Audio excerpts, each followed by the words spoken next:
Hello everyone. Sorry, I'm a bit late joining. Hello, so let's start. Good day and welcome in our two overlapping conferences, the 7th Annual International Conference on Communication Management and the 3rd International Conference on Education. The events will take place during 4 days, so we are starting today, 26th of September 2022 to Thursday, 29th September 2022. With the opportunity of the European Day of Languages, which is today, we would like to raise awareness about language learning and the importance of linguistic and cultural diversity. The two conferences engage with the principle of respecting our differences, cultural, linguistic, or other. Let educating in communication and communicating in education become a symbol of academic interaction and sharing knowledge. During the 4 days of the conferences, 28 papers and 7 workshops will be presented by 52 researchers coming from 18 different countries around the world: China, Turkey, Finland, Singapore, USA, Australia, UK, Portugal, Germany, France, Ireland, Cyprus, Netherlands, Malaysia, India, Greece, Canada, and Denmark. The 17 different panels of the conference include themes that concern case studies, methodologies, and evaluation in education, teaching practices, political communication, languages, new media technologies, journalism, governmental issues, and healthcare education. Additionally, our workshop series entitled Qualities We Should Aspire as Academics includes 7 different workshops that examine leadership roles and opportunities as academics, referring to specific experiences from universities around the world, providing opportunities to learn and exchange on strategy building and alignment for a changing world, structuring the skills to navigate uncertain times, leading diverse and hybrid teams, publishing opportunities, ways to reduce publishing stress, publishing tips, and much more. For the second workshop entitled Publish Don't Perish, Foundation Concept and Practical Techniques, led by Professor Rudolph from Singapore and Honorary Professor Robert Bond from USA, we have already provided a video with a self-paced writing workshop entitled Practical Writing Techniques. I will provide the link again on the chat. And please watch it if you haven't already, and you can send your questions where it will be indicated also in the chat. We are also happy to announce a roundtable discussion with the theme Learning and Teaching in Times of Crisis. That is actually a session of the online symposium on learning and teaching in times of crisis, organized by Royal Holloway University of London and Kaplan, Singapore, with who we collaborate for this roundtable discussion. The Communication Institute of Greece would like to express its gratitude to its endorsers, so universities from all around the world, journals, and the Center for Intercultural Dialogue for their support. We are an international non-profit association established to promote academic knowledge sharing internationally. I would like to personally thank all and each of you, educators from all around the world, for being here today. Last but not least, I would like to thank the Institute's vice presidents, our conference academic committee, and our about 350 ambassadors from 70 different countries around the world that are spreading our mission. Now let's briefly outline some important details of our program for the day. We are really trying to respect time. Presentations should give the main idea for research. We have a maximum of 15 minutes to present and 5 minutes for questions, if any, for the end of each presentation. I have sent an email explaining this. You can use the chat to write down your questions, question leader to see, and maybe make a choice, because we have a little time for interaction. But you can have interaction during the breaks and then later on. If you are selected to lead a session, please remember that the most important is to try to keep the time, because sometimes we academics, we talk forever. We do promote the interactive part, so I invite you to stay connected as much as possible and interact throughout the conference. We have many breaks to be able to interact if we choose to do so. We are free to turn off our cameras for short periods of time, as we all need a bit of privacy sometimes. Nevertheless, I suggest that you keep your cameras on to be able to engage better and interact. And as I say to my students, have some water with you, a snack or a drink nearby, and put your phone on silent mode. So before we start, for this conference, as I say in all the conferences we organize, prepare yourself to be challenged, excited, and inspired. Thank you all for being here. And I believe we can start with the first session.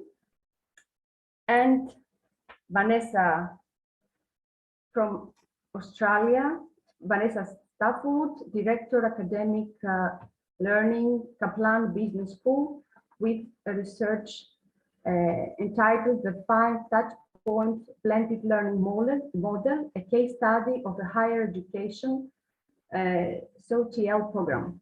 Vanessa, the floor.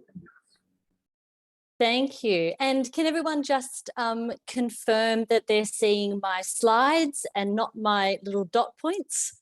Great, great. Technology is working well straight away. Thank you so much. I am going to maneuver you all away. So I won't be able to see you. I'll be able to see Margarita only. So Margarita, make sure you're looking interested the entire time because you're the only one I can see. Okay, so my name is Vanessa Stafford. Thank you for letting me be the first as well to speak today. I manage the academic scholarship program at Kaplan Business School in Australia. So yeah, really happy to talk about my program with you. A bit of background, I created our scholarship program in 2016 when I first started at KBS. And during 2021, I created an updated program, launching it in February this year. So the program's housed primarily inside the learning management system on a page called the Academic Learning Lounge. And as such, when the LMS was getting an upgrade last year, I decided to seize that opportunity to do an audit on all the resources and professional development opportunities that my program offered that I'd been adding to over the years. So I needed to make my program more data-driven.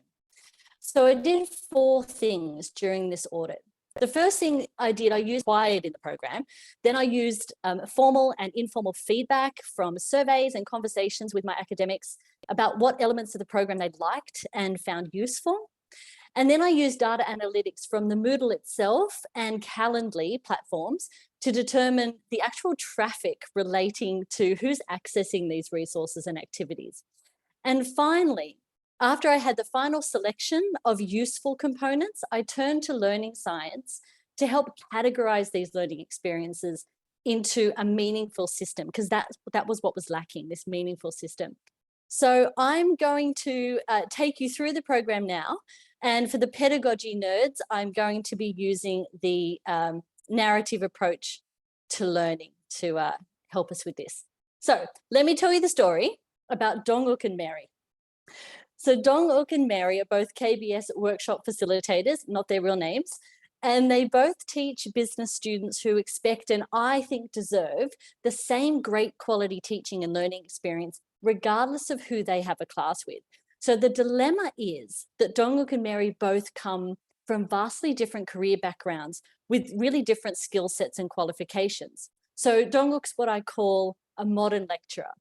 He's an engaging content expert and he's very good at giving interesting 1-hour lectures on project management and maybe with some peer-to-peer discussion at times, but his identity is still really linked to giving presentation style lectures. And so his social constructivist pedagogy skills are underdeveloped. Now, Mary, on the other hand, comes from industry and she's a working professional. She wants to give back to her community by teaching an accounting class after hours, so just 1 class a week. She's a content expert in a very practical sense, so she can bring that slide content alive in class, but she has no teaching skills at all. and identifies first as that industry professional. So neither of them have, or incidentally are required to have, a qualification in teaching or education to teach our students. So my program's aim is to help Dongguk and Mary identify as educators and then behave like workshop facilitators in the classroom. And this is because at Kaplan Business School, we follow what's called the KBS 10-minute rule, whereby no facilitator talks for more than 10 or so minutes before pausing to receive some amount of evidence of learning, so some understanding from the students. This could be a 30-second concept check question, 2-minute discussion, or a big problem-based learning activity. It's whatever is required to know the knowledge has been embedded before moving on to the next concept. And in a 3-hour class, this takes teaching skills to do this. So how do I make that work? How do I create a program that, whilst largely voluntary, firstly attracts educators to it and then assists them in, they're so disparate. So how can this program be as effective as possible in getting every single educator on the same level? So that's my dilemma. So the first thing that I did was I turned to my good friend Ernest Boyer, and one of his ideas that helped me design the program is the concept of input and output. So, for example, attending a conference is not scholarship in and of itself, and the verb gives it away, you're attending. But people say that all the time. So you might go to the conference, you might be inspired by a few speakers, you might write some notes, but unless you share that knowledge at a faculty meeting the next week, or you add a slide to your slide deck with this new information for your students, then Boyer says you've done input only, not output. So that's not scholarship. So you have to ensure that what you learn can help your community to also learn. So I needed my educators to be both learners and contributors to their community of practice and to their students' academic success. But I need to build the scaffolding into a program for that to occur. So what if Dongguk and Mary complete a once-a-year compulsory scholarship audit activity, but what if it's with a difference? What if they're scaffolded through a reflective activity, a really critically reflective activity? So they have to say what PD activity they're reporting on, what they learned from it, and most importantly, who it's going to benefit from this new knowledge of theirs and how it's going to benefit them. So what if through this reflective practice culture that I could create, Dongguk and Mary are encouraged to link theory and practice to produce those work-ready graduates that we want using sound pedagogical skills. So if that culture exists, I can then say that I've supported them with an effective scholarship program. So let's just pause for 10 seconds while you reflect on whether my experience resonates with you at all. So are you Dongguk or Mary or me in this story? So take this time to jot down a question that you might have for later, or just sit with this to reflect so far. Is my experience similar to anything you've experienced?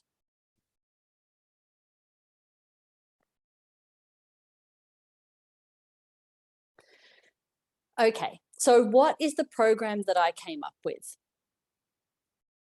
So it's called the 5 Touch Points Blended Learning Model for SOTL. There is no acronym there, it's too long. So firstly, I designed content. So I really needed to provide diversity for diverse professionals. So I provide videos that are 5 minutes, 20 minutes, 60-minute length options. I provide slides that are used in those 60-minute synchronous workshops as self-study options. So for example, if Mary can't make a live session or she doesn't have an hour to watch the recording, then she can read the notes section for a self-study experience. So I've provided so much choice for her. I also provide audio content, cheat sheet PDFs, hyperlinks to internet resources, most importantly, forums for self-created content, a complete range of type and length to suit individualized adult learning. And it took a long time to get that. And I'm still creating it now. Assessment. Now, we give our students formative knowledge checks all the time because we know the learning science behind assessment for learning. And well, my educators are also my students. So these educators can engage in bite-sized content and then test their understanding in some short just-in-time quizzes and reflective activities. And that hopefully will embed that new knowledge more deeply for them. The next one I included was inquiry. So Boyer believed scholarly inquiry was important, but that it should also inform teaching practice. So my educators can give live workshop presentations and engage asynchronously in forums on any stage of their research or publishing journey to help share their knowledge with the community. I also promote lots of avenues for publishing and presenting that come my way, thankfully through partnerships with Dublin Business School and Kaplan Singapore's Jolt Journal, for example. So we have some great interesting things happening there. Then collaboration, huge for me. What I wanted to do was break apart the silos.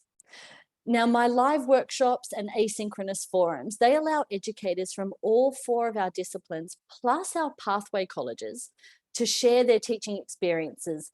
And I think that that builds a strong community of practice that has a collective Kaplan identity, rather than what I was seeing in the past, like an analytics versus hospitality educator, for example. They didn't see that they had anything in common. But in this program, they all come together and they realize that teaching is teaching is teaching. And they all have something to contribute to each other's growth. And finally, the final part of the program is reflection. There are heaps of ways to critically reflect within this process. So for post-synchronous workshops, for example, I have a Zoom pop-up poll that guides the participant through what they learned and how they can share that knowledge. If they're doing asynchronous reflection, I've got a Microsoft form that's available at any time to access. And it has scaffolded questions that help them reflect on their input and output. So they've just watched a video, for example, a YouTube video or a video of my PD session. Well, what do they do after that video? So this reflection activity allows them to process what they've learned. And so also this scaffolded reflection is mimicked in the annual compliance form that I mentioned earlier. So now we don't just collate quantitative data on how many educators have done PD that year, but we collate qualitative data on what they've learned and who they have helped with that new knowledge. So let's recap on the problem I'm trying to solve: helping Donguk and Mary feel like educators and behave like workshop facilitators. So with this program, Donguk can still connect with his academic side, which is really important, by being involved in the inquiry offerings, but he can also learn some teaching tips from the asynchronous resources available so that he's better suited to our workshop style model of teaching. And then Mary, on the other hand, she can be that active learner and quiz herself on her new knowledge as she learns it through assessment for learning. And because she's learning a lot very quickly, because she's keen, she can utilize the reflection forms to help better sort of process all that she's learning. And then finally, the most exciting thing for me is they can both come together and add to that community of practice that contains those diverse educators who can all help each other be the best that they can be. So there you have it. That's the 5 touchpoints blended learning model. Now, remember back at the beginning, I said that I only launched this in February 2022, so February this year. So I am yet to find out if this program has made any positive effects compared to the program that ran last year. So there will be really interesting data to come out of this, and really looking forward to hopefully presenting that in future conferences. Now, how am I going for time, Margarita? Because 5 more minutes? Yes, 3 more minutes, we can give you 5. It's okay. Oh, great. I just wanted to show you a little bit about the underpinning learning science, but then I also wanted to show you a slide on what the program looks like for the educators. So You've seen the skeleton and what I've created underneath it, but what does it look like for them? So first of all, the underpinning learning science. Don't worry, I won't go through all of these, but down the bottom, you can see that everything is supported by universal design for learning. I am in love with this, this learning science. It is really, when I'm in an organization that has 97% international students, it's so important for me to train our subject writers to think about universal design for learning from that point of view. But if you think about the diverse educators that I have teaching those diverse students, then there's so much diversity within that teaching body as well, from those lecturers, traditional lecturers, to the industry professionals. So I find UDL really helpful. And this is just a selection of the types of things that I was researching last year to try and put all of the resources in some sort of meaningful system. And so just a special mention there to the critical reflection, Stephen D. Brookfield.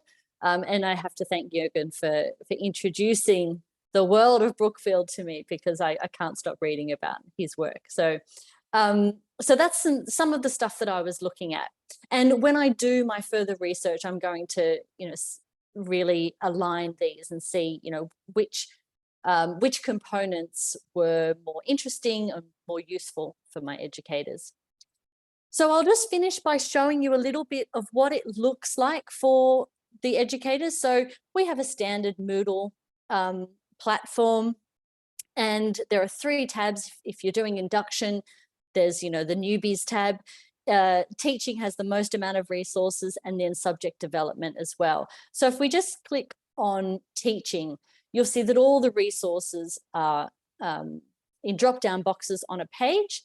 And if I just wanted to access the scholarship section, then you'll see that I've got that diversity here. I've got an audio file. So if you're washing up or you're making dinner, you can still learn about why scholarship is important by listening to a short audio file. You've got a video recording of a PD session, the self-study slides.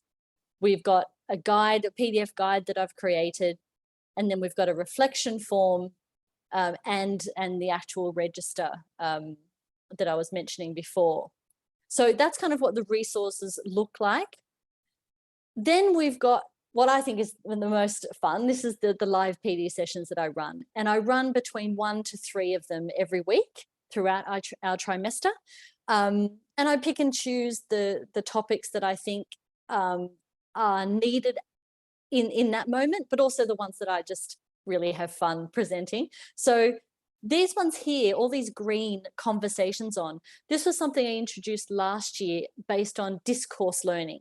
So these are all discourse sessions where what you're sharing is knowledge rather than learning a skill from me.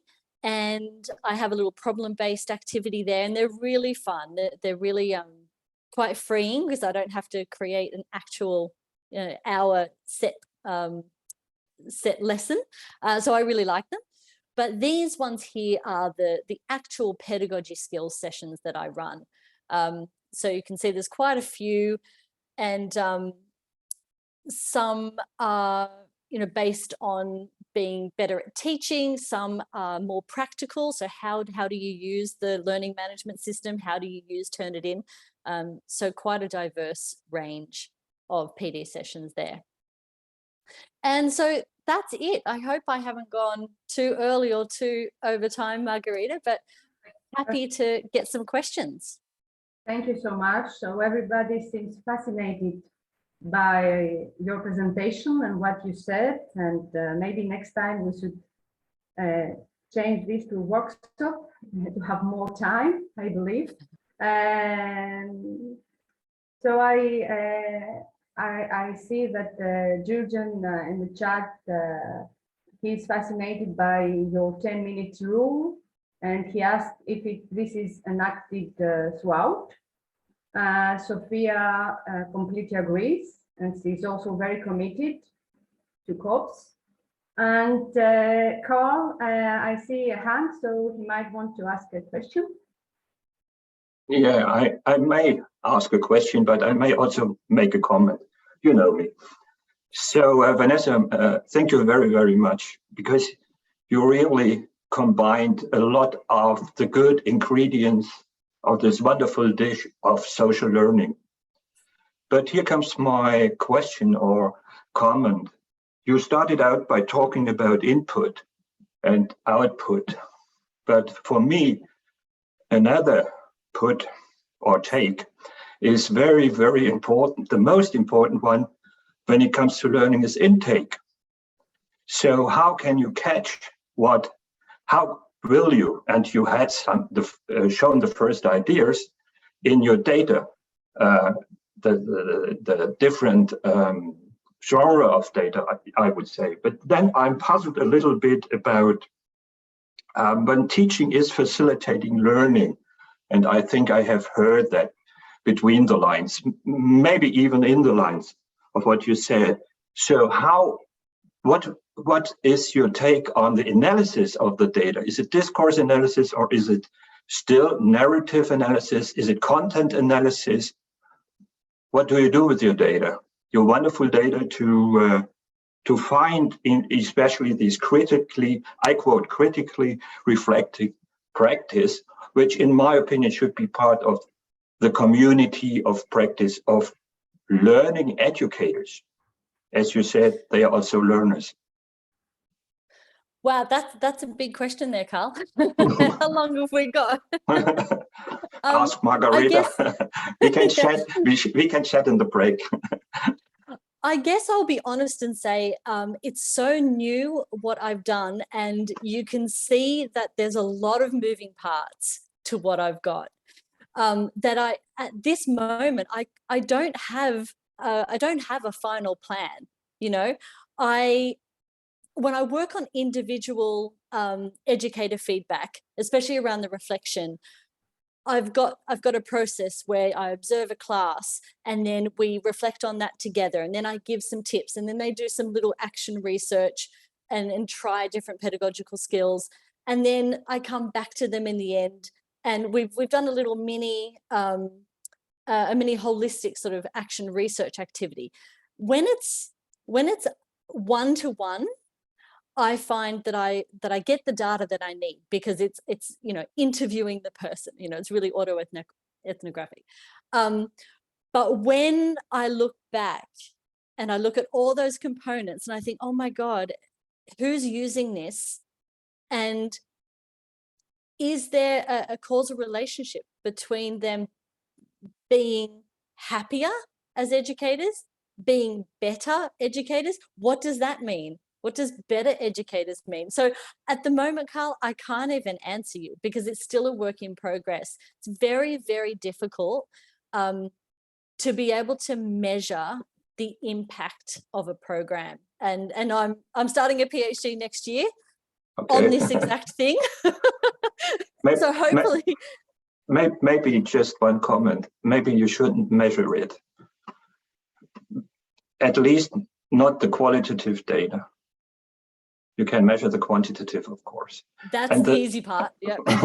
and the other tip maybe look into ethnography. Yes. Cozy nets or whoever you want to use. Yes, absolutely. That is actually my first step, to look more into that. But yeah, I mean, I think I've got... So not only ethnography, but ethnography. Yeah. Yes.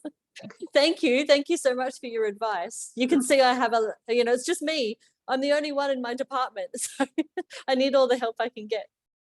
So thank you. Lena is asking, is saying it's very interesting. Is there a refresher for existing educators? What do you mean by refresher? So the program's open to everyone at any point in their journey. I can ask if you like. What I meant is it's so innovative way of engaging, students as you know, the way your whole presentation and style is very innovative way of engaging students. There are educators like myself who are stuck in the dark ages, so would like a refresher into this new model and way of engaging students, because I'm looking at the way you're doing it. And the actual presentation itself. Imagine that for my own students as well. That's what I meant. Look, it is the oldest trick in the book. It's using animations in PowerPoint. and making sure you click at the right time. But yes, absolutely, Lena, we'll have a Zoom session. And Sophia is suggesting that the impact on the students will show the impact, right, Sophia? Is this what you're suggesting? Yes, Vanessa. I'm really interested in the fact that, you know, through the communities of practice, you'll be able to measure the impact of that dissemination across, you know, colleagues, but ultimately colleagues will be able to also report on how effective their modifications or their changes in their teaching practice will have on the student outcomes. And I think when you measure student outcomes, it's actually the most, you know, the most remarkable data that you can actually collect to measure the impact of your program. But I think you're doing an amazing job. Thank you. And yes, I noticed where you were working, Sophie, and I was going to reach out to you because I think there's some, yeah, I'm working with your university at the moment, the college. Oh, okay, awesome. All right. Yeah. We can speak later. Fantastic. Yeah. So this is great. So Vanessa, you have as well a lot of help for your PhD, if I well understood. I think so. Nobody run away. You're all going to help me over the next 6 years. Okay, great. Thank you, everyone. Thank you as well, Vanessa. Let's go on with Lena Italiana, a senior lecturer in the Portsmouth Business School of the University of Portsmouth, UK. Bittersweet and alienating and extreme comparison of collaborative autoethnographic perspectives from higher education students, non-teaching staff and faculty during the pandemic in the UK and Singapore. It's actually a resume, titled resume. Huh? Thank you very much, Margarita. I'll just try and see if you'll be able to see my screen. Can you all see my screen?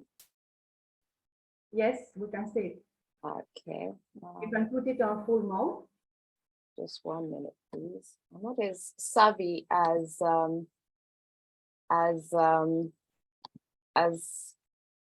Vanessa when it comes to technology, so bear with me. There we are. That's the most you will get in terms of animation from me. But bittersweet and alienating. Sorry, Lena. Yes. Could you invert the presentation? Can you swap the display? Can I stop? Just swap the display because there was the presentation mode that was displayed in our screens. So can you... all right. Hang on. Yeah. Just do exactly what you did before, Lena, but at the top of your screen, there's little 2 arrows that say swap display. Yeah. Oh, I see. Thanks, Vanessa. So same thing I did, but swap display. I don't know. Is it any better now? So I'm sharing now, yes? Yeah. And then do the next thing that you did. So presenter. Bear me 1 second. Let me just clean my computer. It's got Monday blues. Faculty of Education, Beijing Normal University, China. So, Gao Yu, would you like to share your presentation and open your screen? Great, we can see you now. Okay.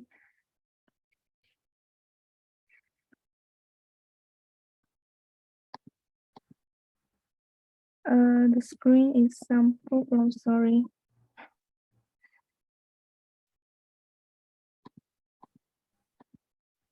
Okay. And you can leave it as it is. You don't need to put it on full mode. It's totally fine.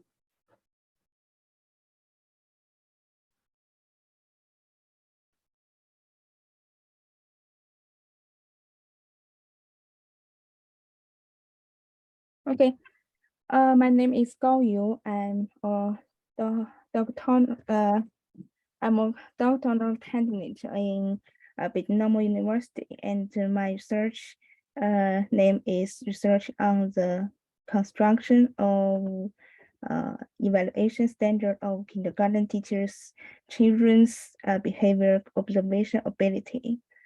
And now I will introduce this research from 4 parts. The first one is introduction, and then research design and results and suggestions.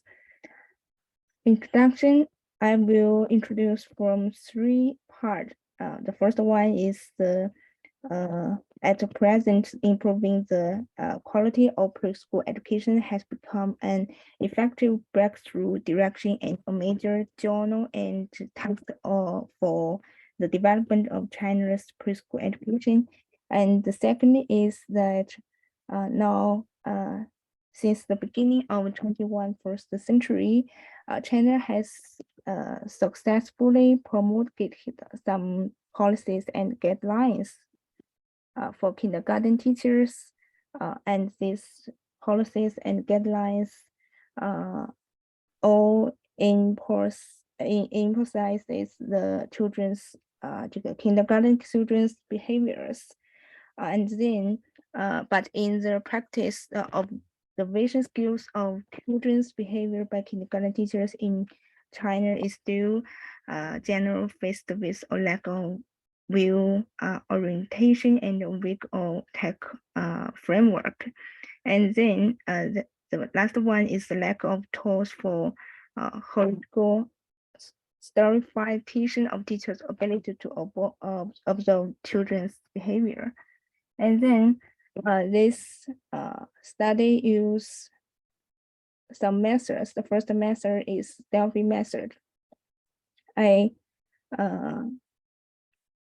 selected 14 experts, including university teachers, researchers, and full-time teaching and research staff who are familiar with preschool education.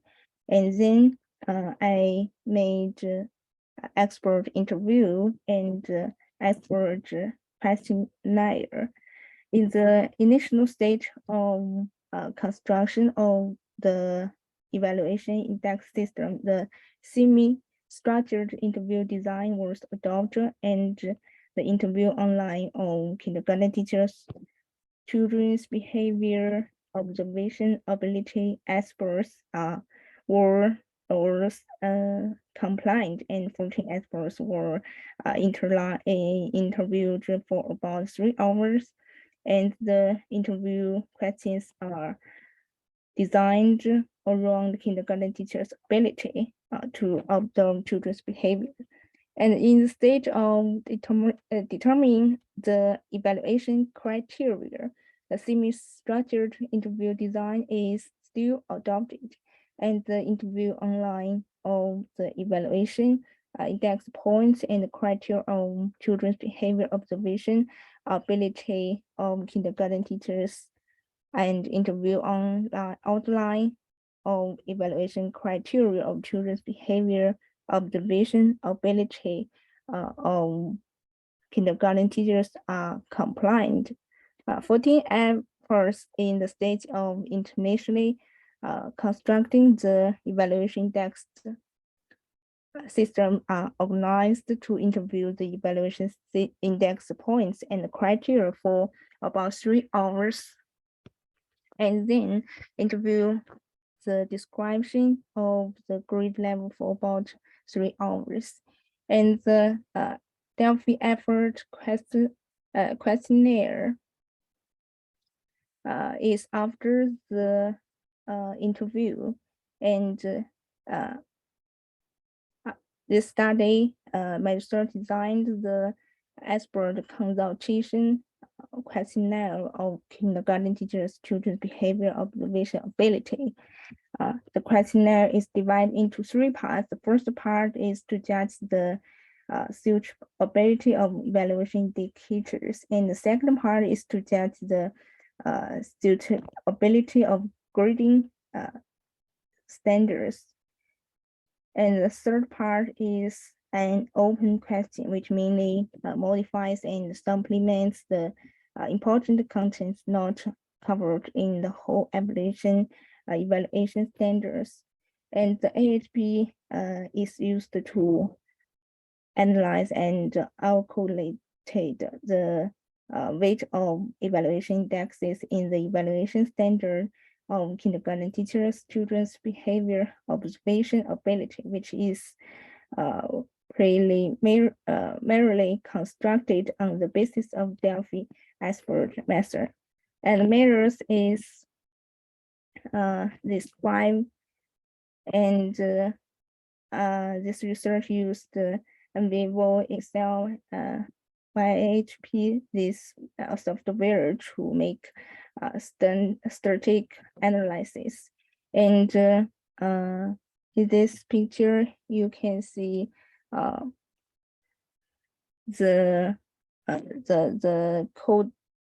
coding of my evaluation criteria.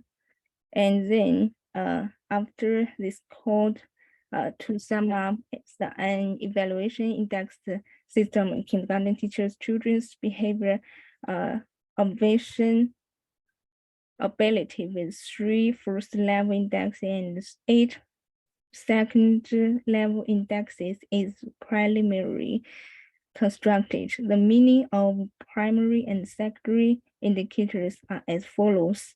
The first level indexes include understanding behavior observation, possible observation, and analyze and application of observation results. And as for the grading ulterior, the quality characteristics of each secondary evaluation index are divided into 4 grades: U, suitable, qualified, good, and excellent. Each grade of the quality characteristics of each secondary evaluation index is equipped with a grade level description to indicate the degree to which the corresponding index in a term that can reach this grade. And the research path is distinguishing points, distinguishing standards, and grading level description. And then there is the describing points and distinguishing standards.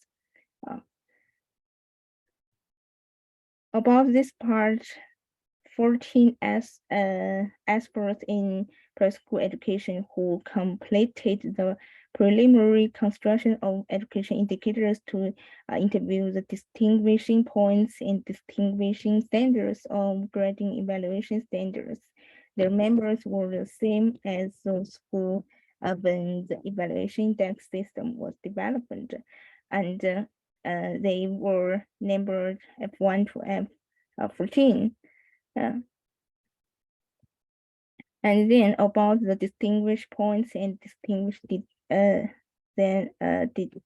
standards on the whole, the distinguishing of each secondary index based on distinguishing points meets the following characteristics in appropriate level: wrong idea or improper behavior, qualified, vague idea, behavior division, good, and excellent, and so on. And next is the level description. 2 more minutes.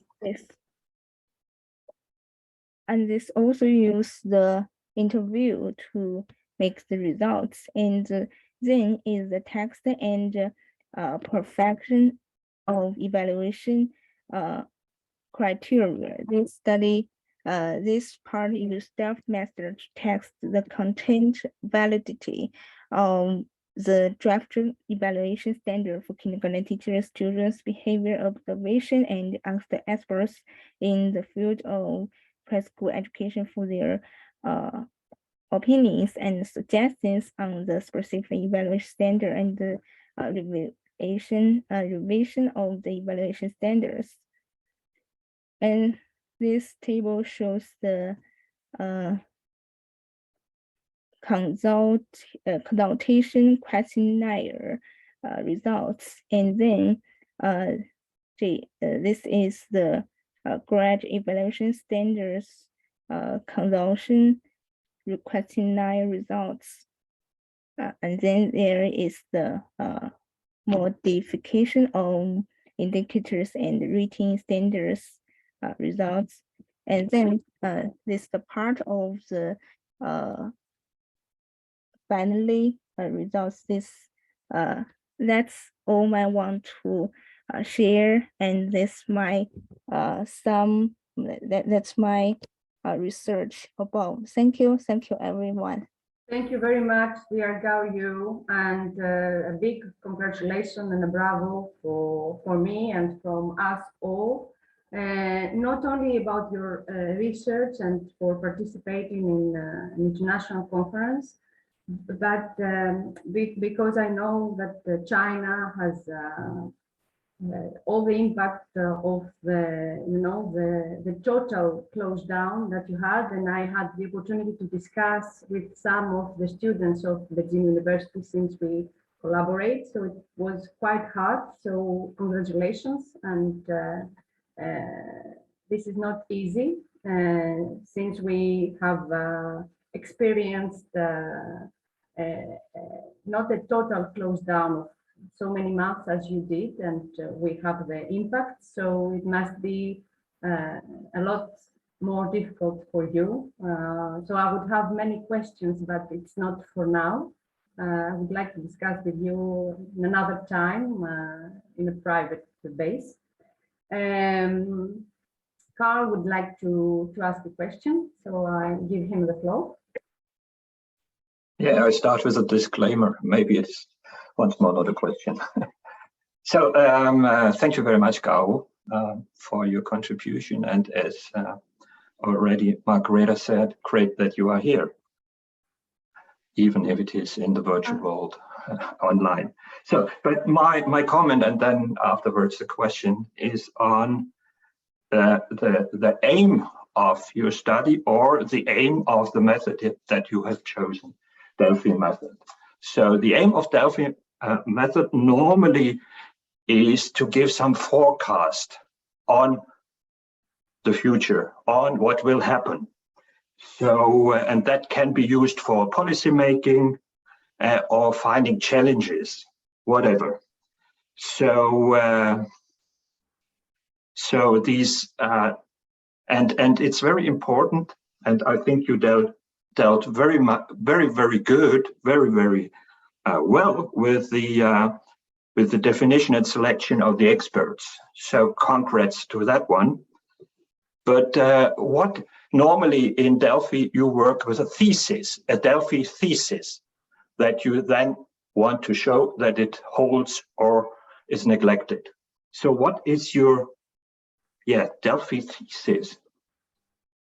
That the last table would be the answer to.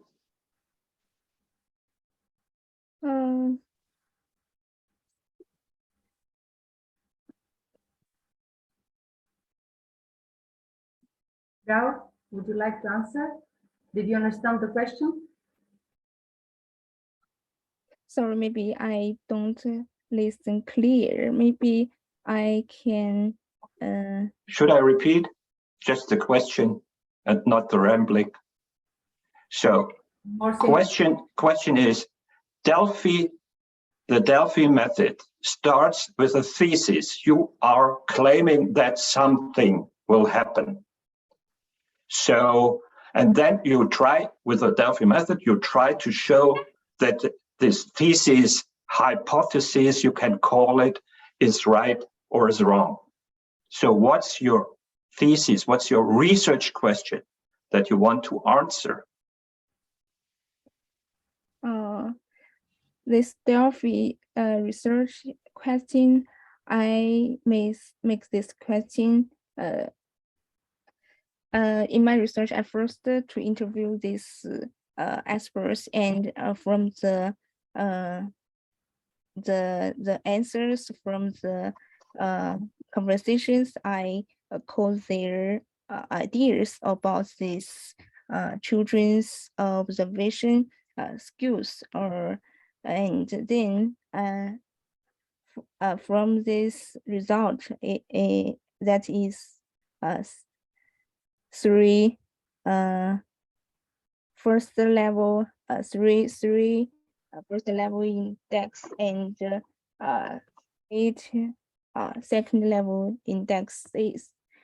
I make this or table and ask these experts to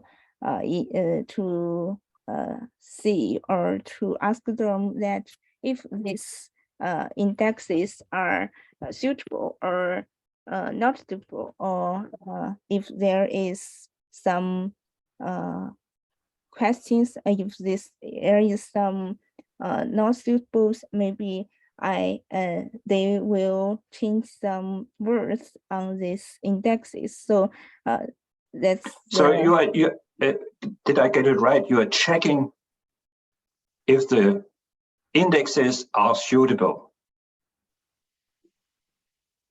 Yes. Okay. Yes. And your thesis would be, this level is suitable, yes, no. This level is suitable, yes, no. Would that be the result? Yes, and then if there is some not suitable word. Okay. Okay, thank you. Now, Yeah. maybe you should consider a co-director of your thesis from Denmark. Carl could. I have jobs enough. But because he's trying to help, actually, this is great. If I am to suggest, before I let Lena present, when you are doing a presentation, a PowerPoint presentation, to try to put on the basic points, and you can have near you a paper where you can read. We know that we have the problem, the difficulty of the language, because we use English, and if you are speaking in Chinese, it would be better for you and our native language. So in any case, it's just an advice that I would also give to my students. We use the basic points in the PowerPoint, and we have nearby maybe a paper where we can read the rest of our presentation, but you do greatly well. And since I don't see any other questions, I will let Lena present. Thank you, Margarita. Fingers crossed, everything works, and I've got Vanessa there to tutor me in case things are not as smooth. So I'll start with my. This is the right button. Yes. Great. And before you start, I would like to, sorry to interrupt, Michael Altamirano. It's almost 4 o'clock in the morning in USA. So this is what I call engagement, Michael. Right. Is everybody, can everybody see the slides all right, or is it still funny on your side? Lena, just now it was fine, but now it's again the presenter view. It's in the presenter view. Okay. Okay, so don't touch anything, Lena. Look to the top.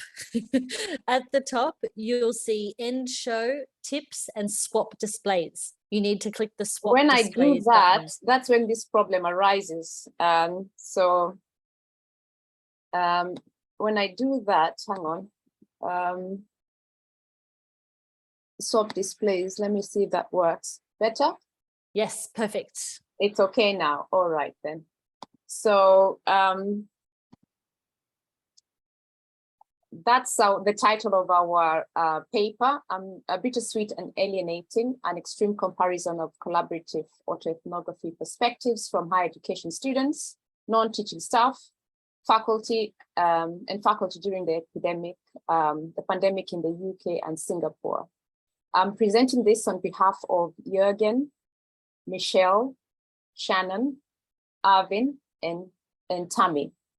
And it was the 6 of us who put this paper together.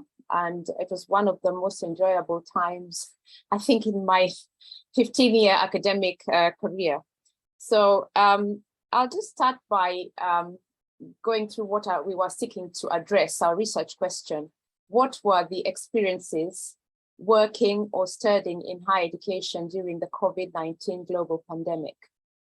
And the period of study was January 2020 to October 2021. So we looked at a larger period. We felt at the time that there was quite an overrepresentation of emerging studies focusing on single institutions, jurisdictions, and stakeholder responses. And we, for example, just Singapore only or UK only, one institution only. So we felt at the time that this perhaps was the first qualitative multi-stakeholder research based on students, non-teaching staff, and academics within an extreme comparison between Singapore and UK. We appreciate that we are looking at just the two, we did look at just the 2 jurisdictions, UK and Singapore, but we also felt that we contributed to the emerging comparative literature on COVID in higher education. So our research looked at, started with an overview of the 2 jurisdictions, Singapore and the UK. And then we looked at a brief literature review. We then looked at the methodology we used and tried to justify that, and discussed our findings, and finally made some recommendations in our conclusion. So just an overview of the UK and Singapore, except for the, the obvious ones like, size, geography, language, culture, ethnicity, and so on. There were some distinct differences. We look at Singapore. They have 6 autonomous institutions, universities, and 329 private education providers. The response to COVID was quite different to the United Kingdom. And in terms of higher education institutions, they were fully open in the first quarter of 2020.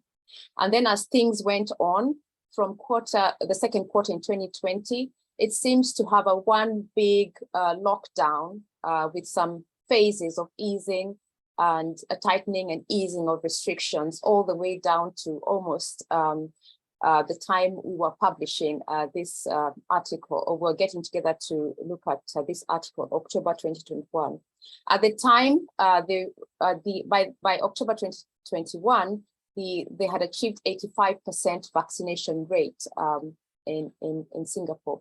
But during that time, most of the teaching was online, except the practical and lab sessions that came back during the first phase around mid 2020.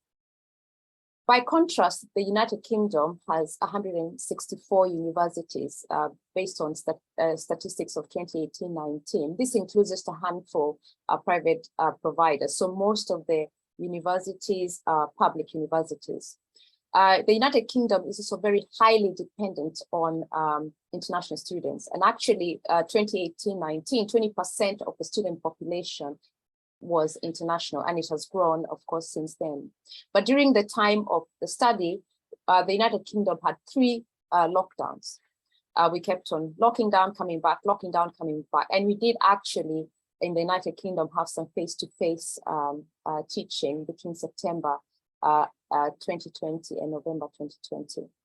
And with the easing of restrictions, continued from March 2021, and by June 2021, the remaining part of the economy was actually opened. At the time, October 2021, at the end, towards the end of our study period, we had achieved, United Kingdom had achieved 78.9% vaccination rate, although the very first vaccine to be delivered was delivered in the UK. So in terms of the literature review, we realized that there was a growing, the literature on COVID-19 in higher education was growing exponentially.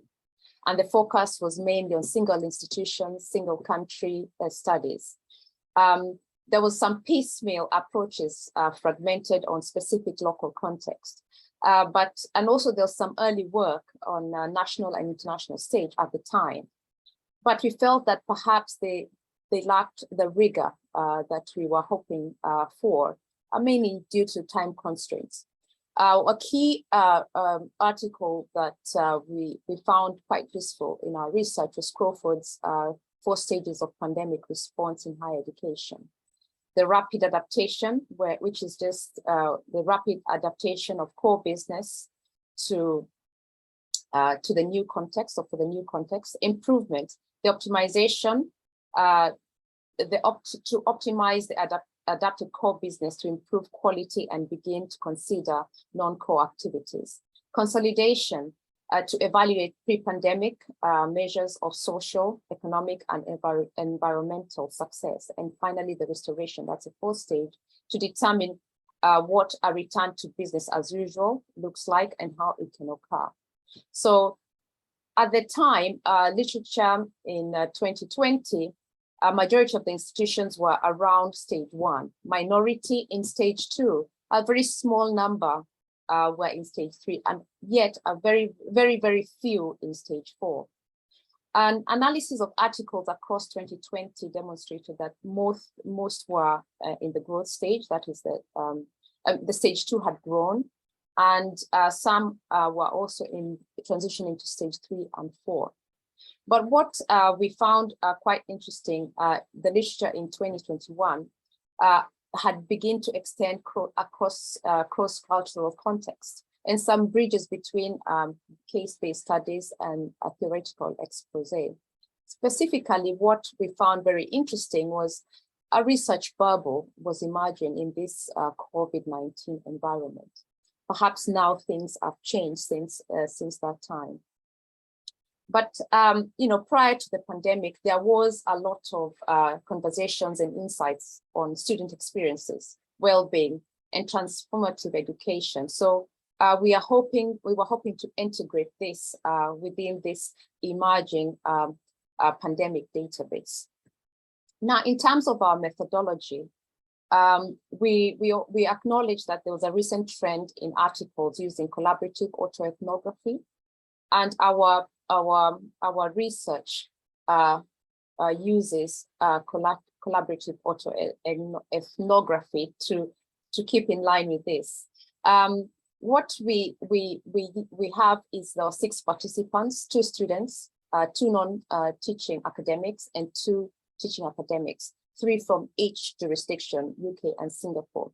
We all wrote reflective essays on what were my experiences working in higher education during COVID-19 pandemic, or what were my experiences studying during COVID-19 global pandemic. And then using Braun and Clark's thematic analysis, we read each other's reflective essays and coded them individually without trying to fit anything into any framework. And we came back together and also used NVivo to try and facilitate some analysis of this data. The themes that emerged from this exercise were impact on work and learning, well-being, awareness, and flexibility. So I'll try and discuss those findings based on what we found. Impact on work. The impact on work refers to how remote working has affected the well-being and efficacy of staff.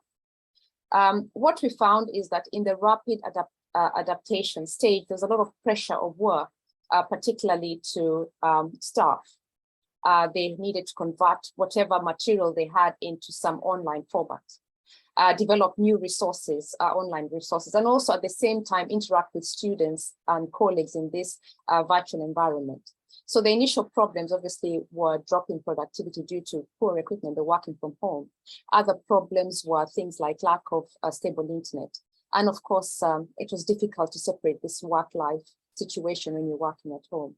But as time went on, the staff were able to achieve more because they were constantly checking emails, working longer hours. Impact on learning. The impact on learning refers to how remote study has affected students' well-being and efficacy and learning journey.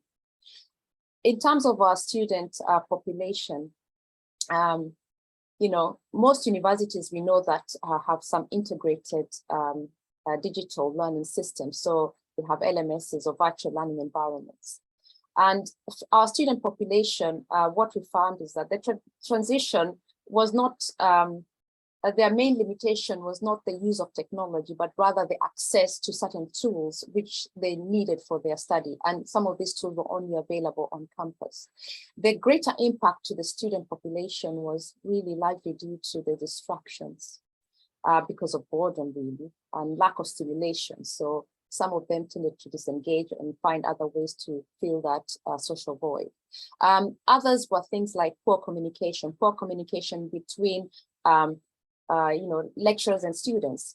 It took a long time for the emails to get email responses when they asked questions. And of course, the momentum was lost, the learning momentum was lost. Academics were also forced to rely on their own resources. So of course, the quality of material was not as great. Lack of stable internet was the other thing that we found. Well-being refers to the balance between an individual's resource pool and challenges faced. On the whole, negative well-being experiences were evident in all the participants. In terms of the staff, it was a strain on physical resources, and the students, it was a strain on their social resource pool. They were not able to make friends or meet their friends. As time went on, there were positive experiences coming from this because more time was spent on non-work activities such as active or passive leisure exercise or just listening to music, sitting in the garden. And this, of course, created some happiness within that environment. Awareness refers to the knowledge or perception of a situation of fact. Academics experience increased opportunities for international academic collaboration, and also found innovative ways to teach. Students were able to calculate self-discipline and time management. So the pandemic, according to some students, gave them an opportunity to grow as a person. Social awareness, appreciative of the environment, social justice, being appreciative of what they had at the time. Flexibility refers to flexible working arrangements that have been seen as a way of achieving a work-life balance because of the increased control they give to individuals. So there was some flexibility in this environment full of challenges. People were able to save on commute to work, time, and so on. So there was that advantage as well. And of course, the autonomy to work, to create your own work schedule and manage this work-life balance. We note that both countries do, however, qualify as rich nations with a high quality of education. So these similarities were perhaps outweighed by the otherwise extreme differences. I note my time is running really, really quickly. So those on the screen there are the practical implications. That technology must not be isolated from the sound pedagogical practices, such as the constructive alignment of learning objectives, teaching, learning, assessment, students' engagement for critical thinking, and enhancement of metacognitive competencies. Brookfield is a very big contributor to this. Credibility and authenticity of the teacher are more important than technical gimmicks, though it is, of course, appropriate to use technology as a tool in the classroom. We've seen Vanessa's presentation. To build online learning capabilities and increase students and staff and student readiness, continuous online training should be provided. And also to improve learning and teaching experience, not just academics need to be considered, or not just students' opinion need to be considered, but all stakeholders need to work together. You note that in our group, we had academics who are teaching, academics non-teaching, and students as well. And what we found is that by the time we were coming to put our, by the time we're going to press, academic, not just academic, but staff morale was really fragile. And student, that meant that counseling services should not just be required for students, but for staff as who are involved in higher education as well. So I will stop there and perhaps take any questions. I don't know if I rushed through it too quickly. I was so conscious of the time. Thank you, Lena. It was a great presentation, and everybody seems to agree. And this paper also reminds me of the paper we wrote 2020 with the vice presidents of the Communication Institute. So we gave similar proposals and advices. I might send it to you. I absolutely agree. And we have Carl and Vanessa that will pose questions to you. Mm-hmm. Vanessa, do you want to go first? Mine's a quick question, Carl, so I will if that's all right. Lena, what were the students that were part of this? Were they sort of one undergrad and one postgrad? Like, what was their what am I trying to say? What was their competence as a higher education learner at this moment in time? Yes, one was a final year undergraduate student, and at the time when we did this, he was completing his degree. So before by the time we were publishing, he had already even started working. The other was Tammy was a first year student. So they were both undergraduates, but at both ends of the spectrum, different disciplines as well. One was in gaming technology, the other was in psychology, and I think the other major, I can't remember what it was, but one was psychology. Yeah. So they were quite different. So so we thought the mix was quite good. One, of course, from Singapore, the other one from Portsmouth. Yeah, fantastic. I can't wait to read more. Thank you. Yeah, thank you. Thank you very much, Elena, and for once more saving the, I would call it, facilitator of learning. Other would call it teachers. So thank you very much. So that technology, showing that technology is not only part of the solution, but also part of the problem. So having said that, I think I was thinking about when you were talking about stakeholders, why do you use this term stakeholders, which comes from strategic economic thinking, strategic customer thinking. So why do you use not just interactants, interlocutors, or whatever? So why the stakeholder? Because in stakeholder, it means they have something at stake. That's okay. And they are also influenced by what's going on. That's okay too. But it has this understanding of when you map the stakeholders, afterwards you want to move them. So whom do you want to move? The academics, the students? Well, the term stakeholders, I suppose for me, from a business background. Yeah, me too. People who have an interest in that particular organization or that particular industry. So at the time when we're looking at the literature, most of it was either student focused or just academic focused.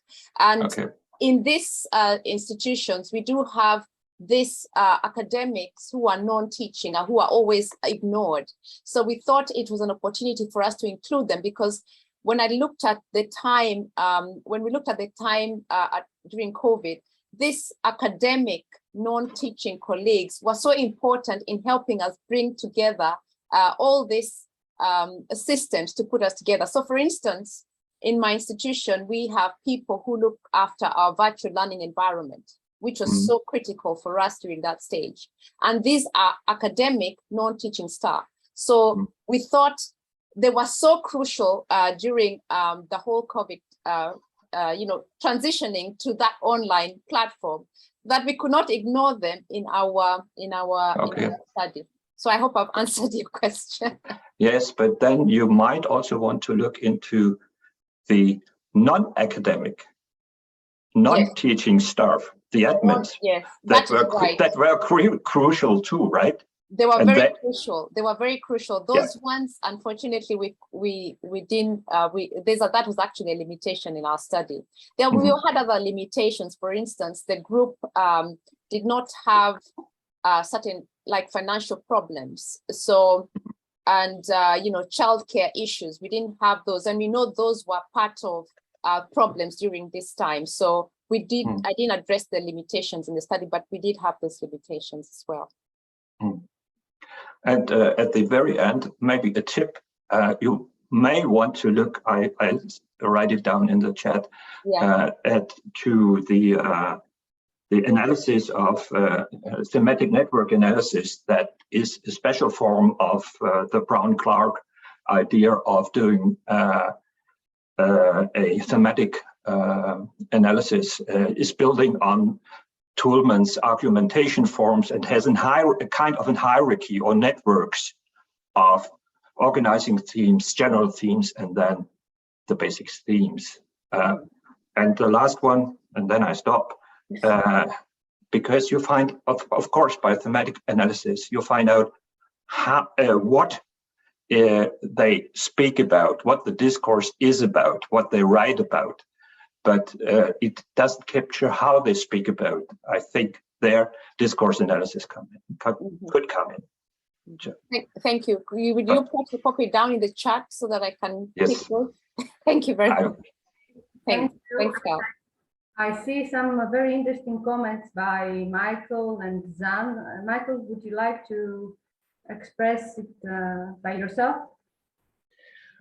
Oh, yeah. Well, it's an interesting discussion that I have with many people here in my neck of the woods about education. And Jürgen brought up the question about stakeholders. And, I always push back that higher education is a business. I mean, a lot of traditional academics don't like to see it that way, but there are many stakeholders involved. I mean, you think about the students, you think about the educational leaders, the academic leaders from the institutions, and the surrounding communities that have been affected by the pandemic.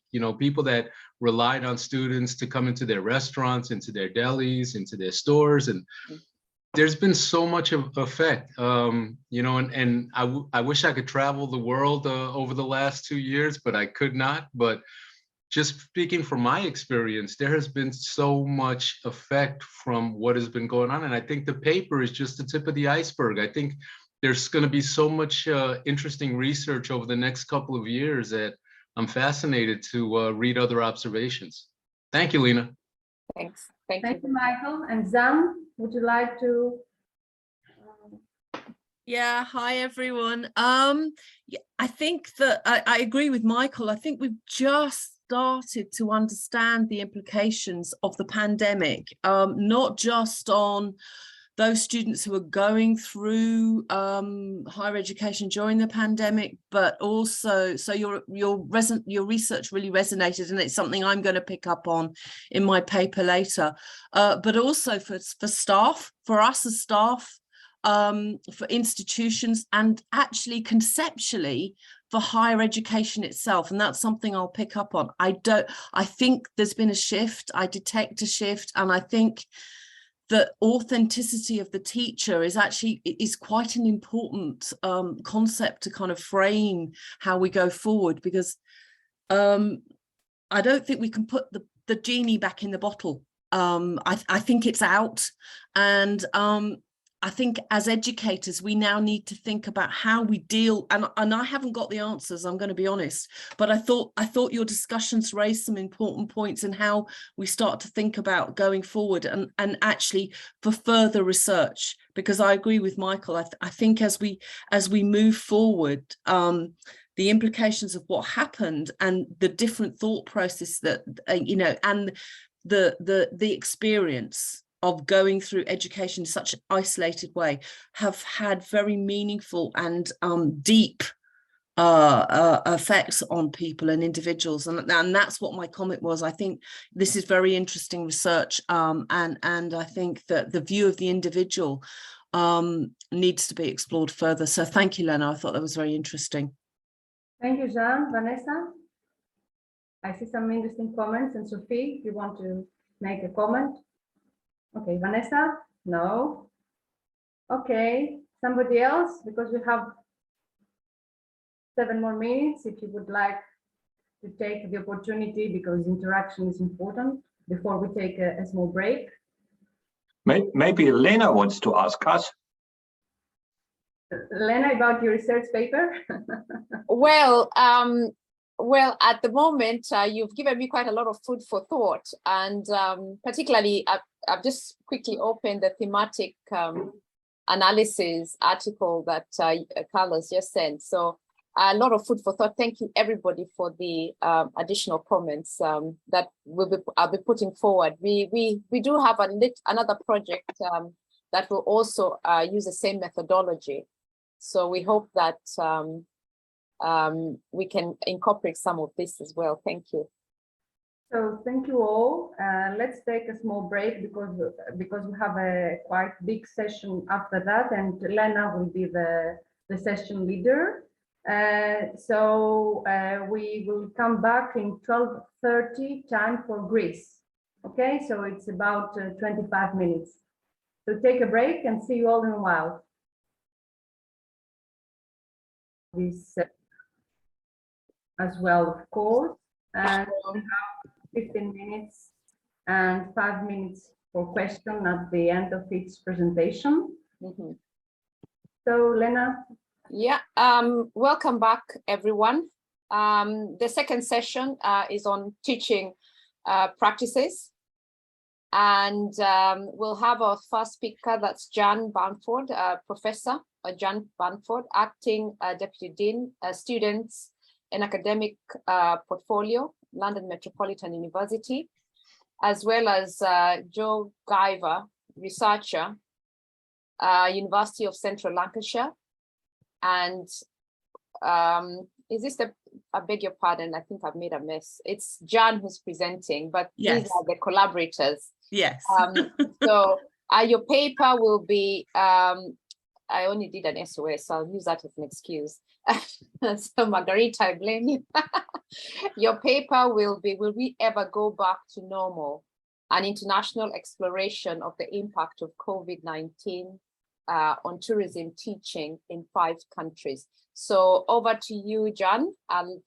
You can have the floor. Thank you. Can everybody see my slides? Yes. Yes, we can. Okay, so and the screen is okay, I take it. Mm-hmm. Okay, great. So thank you, everyone. I've got 15 minutes, have I now from now? Yes. Right. Okay, so I will try to my very best to keep to time. So thank you, everyone. This is this research was undertaken both during the pandemic and during the course of the last academic year, and represents really some work where we try to look at exactly what I was talking about in the earlier session, which is what the pandemic did to teaching, to students and to staff as a consequence of the sudden shift to moving online. So my collaborators are part of the International Tourism Management Network. We actually collaborated with 5 of us particularly, but for this paper, 4 of us. I will say that the network itself supported us, and so we shared some of the survey work throughout the network, and so there was some 19 countries in the end whose views were represented. So the background was, as we say, the move to the online affected all of us very significantly, and we wanted to know more about, in particular, the international, it's difficult to use the word comparison because it's not a comparative methodology, so I want to avoid that, but there is inevitably a comparison of what happened to people in different countries around the world, because really the whole world was shut down, but different countries approached their lockdowns in different different ways. And I'll try and avoid using the word locked up. One of my colleagues told me that in another presentation, I used the word locked up because I felt like that in the UK, but I would try and avoid that. But I think psychologically, that's part of it, that in actual fact, we were so restricted, it was like being in prison. And how did we cope with this? And this is the background. So there were differences in approach to the pandemic, as we know. The UK was very extreme. There were differences in students' responses. There were differences in the staff responses. We also looked at the themes from the staff, but also through the interviews, and I'll talk about that in a minute. And what the return to campus was like. And I think that is also, we must remember that coming back to campus, and I've already witnessed it this September, is also strange to us now, because we got used to working in our homes. So did students. And so that is something to think about too. So it's a lot to cover, and I've cut out some of the presentation because for time reasons. So essentially, as we know, there was a huge and impactful reshaping of higher education practices around the world, and a huge amount of disruption that resulted from the lockdown in nation states and education institutions. And as a result, we saw international shifts in pedagogic practice. In this particular presentation, this is in the context of tourism, events and travel management. And I have to say, this was important, and another reason why we undertook the research, because the travel industry was decimated by COVID, absolutely decimated. And the problems that we see traveling now are as a consequence of that decimation. In other words, when we go through airports and the delays, etc., and all the flight cancellations were a result of COVID, because all the staff were sacked and they've had to retrain the staff. So we did a survey of students. We had 95 responses. I'm not going to focus on the student responses because I haven't got the time. We also tried to collect student videos of students of their experiences, and that wasn't terribly successful. But we did get 9 videos in 4 different countries. We also undertook staff interviews, which were anything from 45 to 60 minutes long, in the UK, Germany, Portugal, and Italy. As I said, we also undertook a survey of staff in 19 institutions, and then we followed that up with a focus group of staff in Germany, Italy, Latvia, and Switzerland. And that focus group interview, we used a thematic analysis approach to analyze the interviews, because we wanted to understand the experience and not just the discourse. We could have gone with a discourse analysis, but we felt thematic analysis was more appropriate. I've included this slide here because, so maybe I should just kind of, in terms of how we view the world now, I'm quite conscious, and it relates to what I said earlier, that the world has changed, and I think pedagogically it has changed, and we have to understand that. And what I see is a need to understand, as Barnett refers, the will to learn. What does engage students now that they've experienced purely online, mixed online and in person, and back in person as well? It is different. How you engage students online is very different to how you engage them in a physical space. But also, I think technology is ubiquitous, information is ubiquitous. How do we, as educators, ensure that what we have to say is relevant, interesting, inspiring, and engages those students when they have become so used to accessing information in just the technological sense, just looking at a screen? What is there a shift? Do we need to think of a shift? How do we try and unpack all those dynamics and shift our practices? You're probably very aware of Mick Healy's work on students as partners. I think it's very interesting that he talked about a piece of legislation in the UK that would change the way people think about higher education. So that's why I've included that there. He felt that the disability legislation would be the Trojan horse, that in fact that the learning experiences of students would be changed such that we need greater negotiation with the students themselves. Actually, that has happened as a result of the pandemic, in my view. And I think the data then points to the need to shift and the need to have a conversation with students about the way in which we deliver their education practice. So in the UK, some research, for example, has been undertaken by a particular group, and they have shown that students essentially are not going to just accept, they want flexibility, but they still want to be on campus. There is also evidence that has shown that since, and I'm not sure in your countries whether this is the case, but certainly for the UK, in the spring semester, we saw a huge drop-off in attendance and engagement.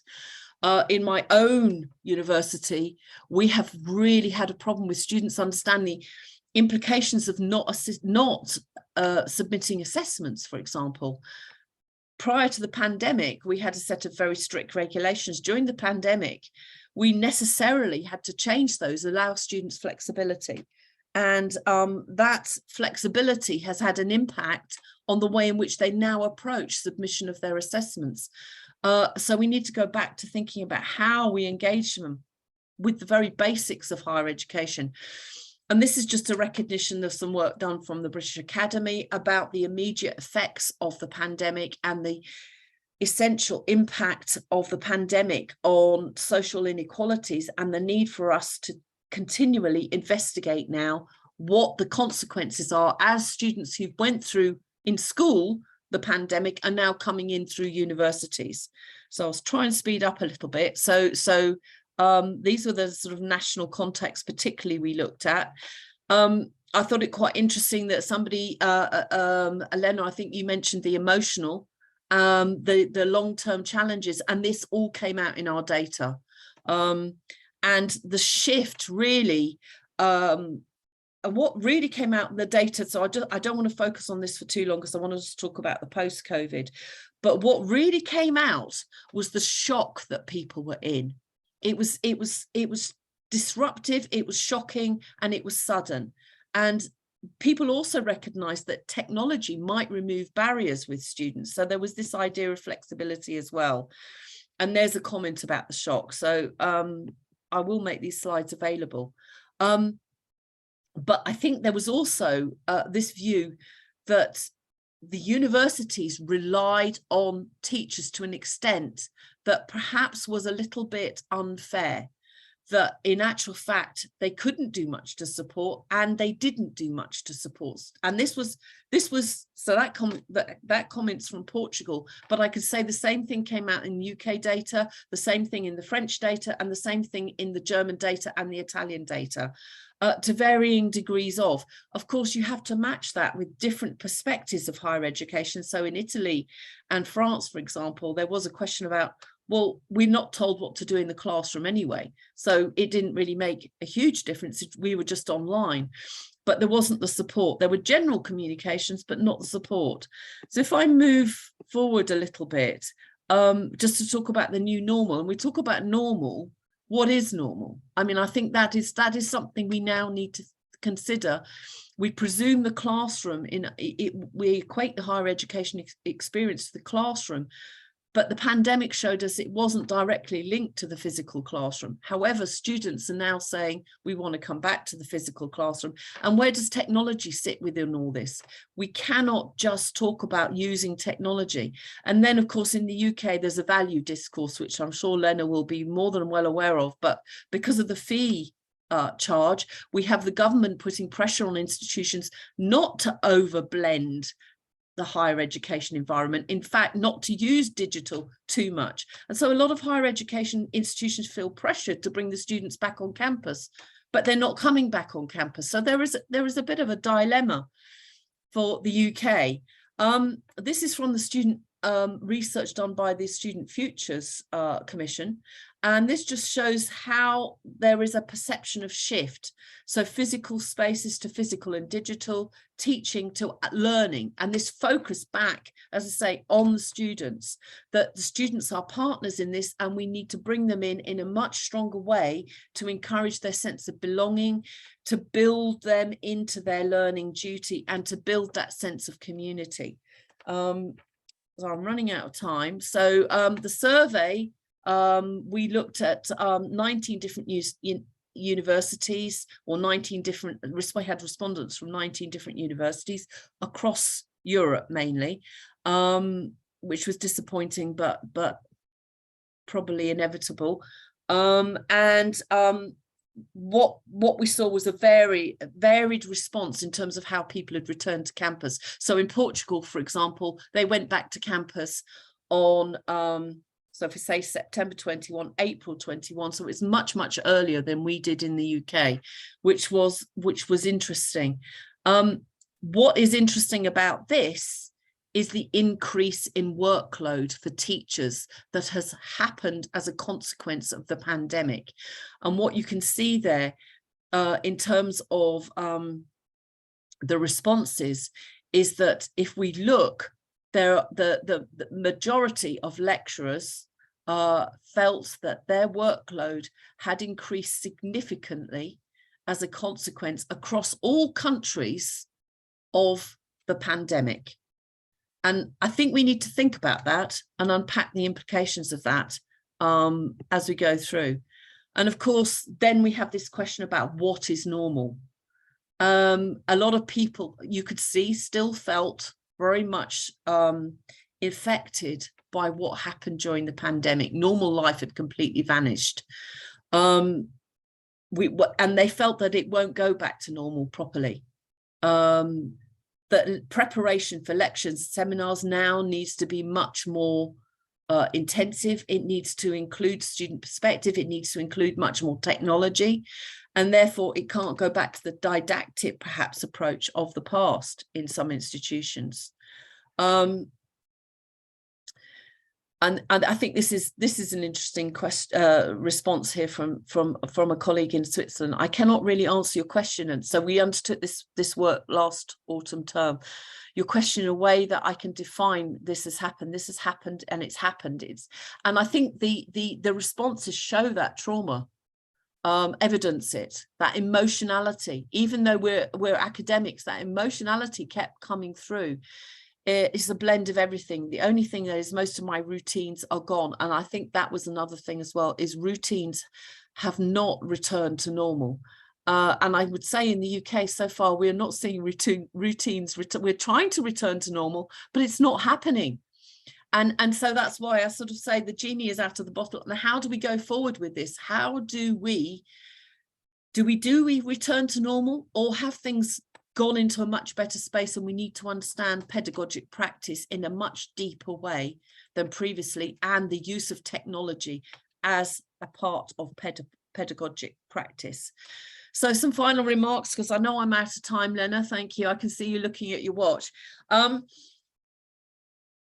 How do we go forward? I think, in my view, in my humble opinion, we need to understand that technology now forms part of the learning environment in a way in which it did not before.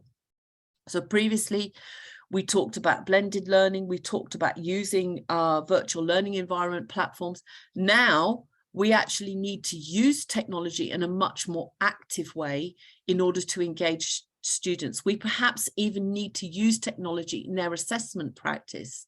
Students have become used to using platforms that, and I'll admit, I'm a dinosaur when it comes to technology.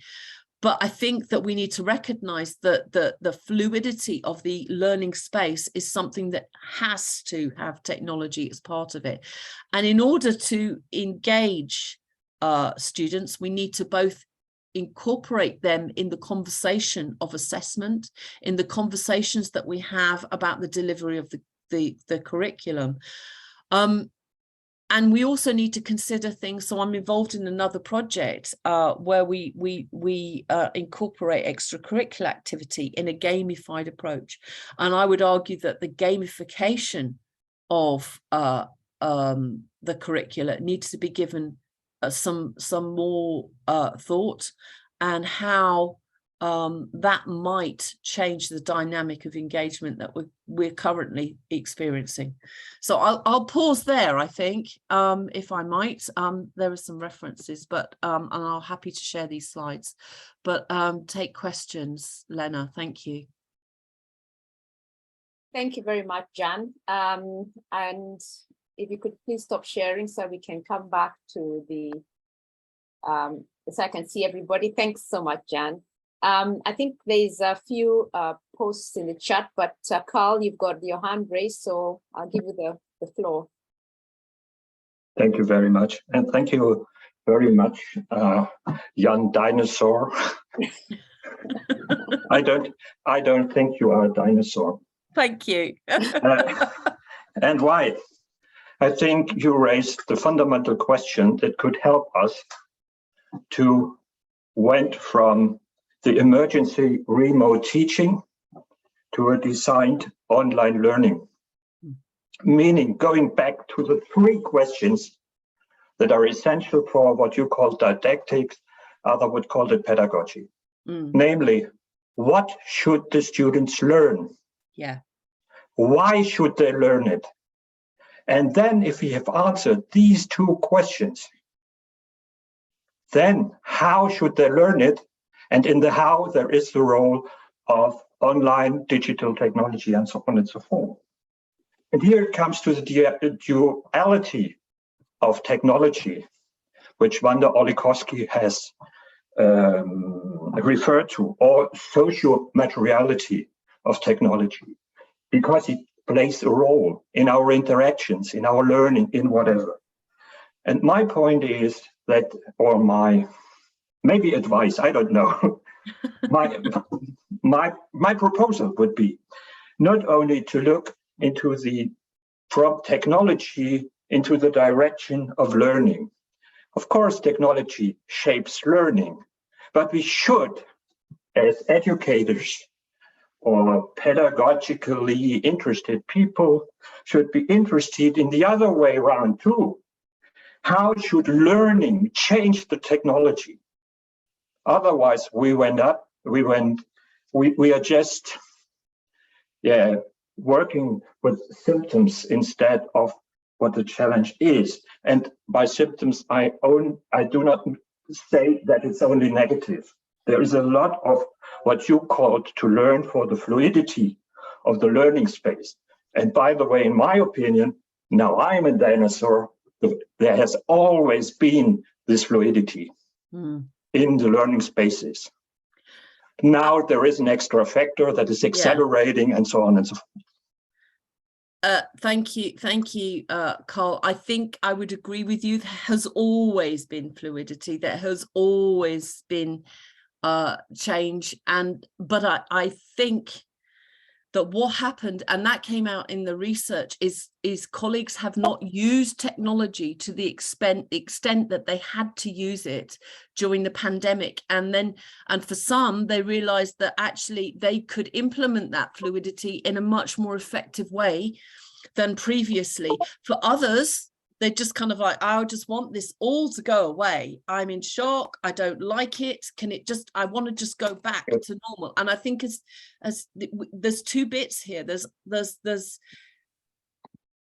teachers, and I'm one of these people that I agree with you. I'm constantly looking at how I can change things, how I can, make students more engaged.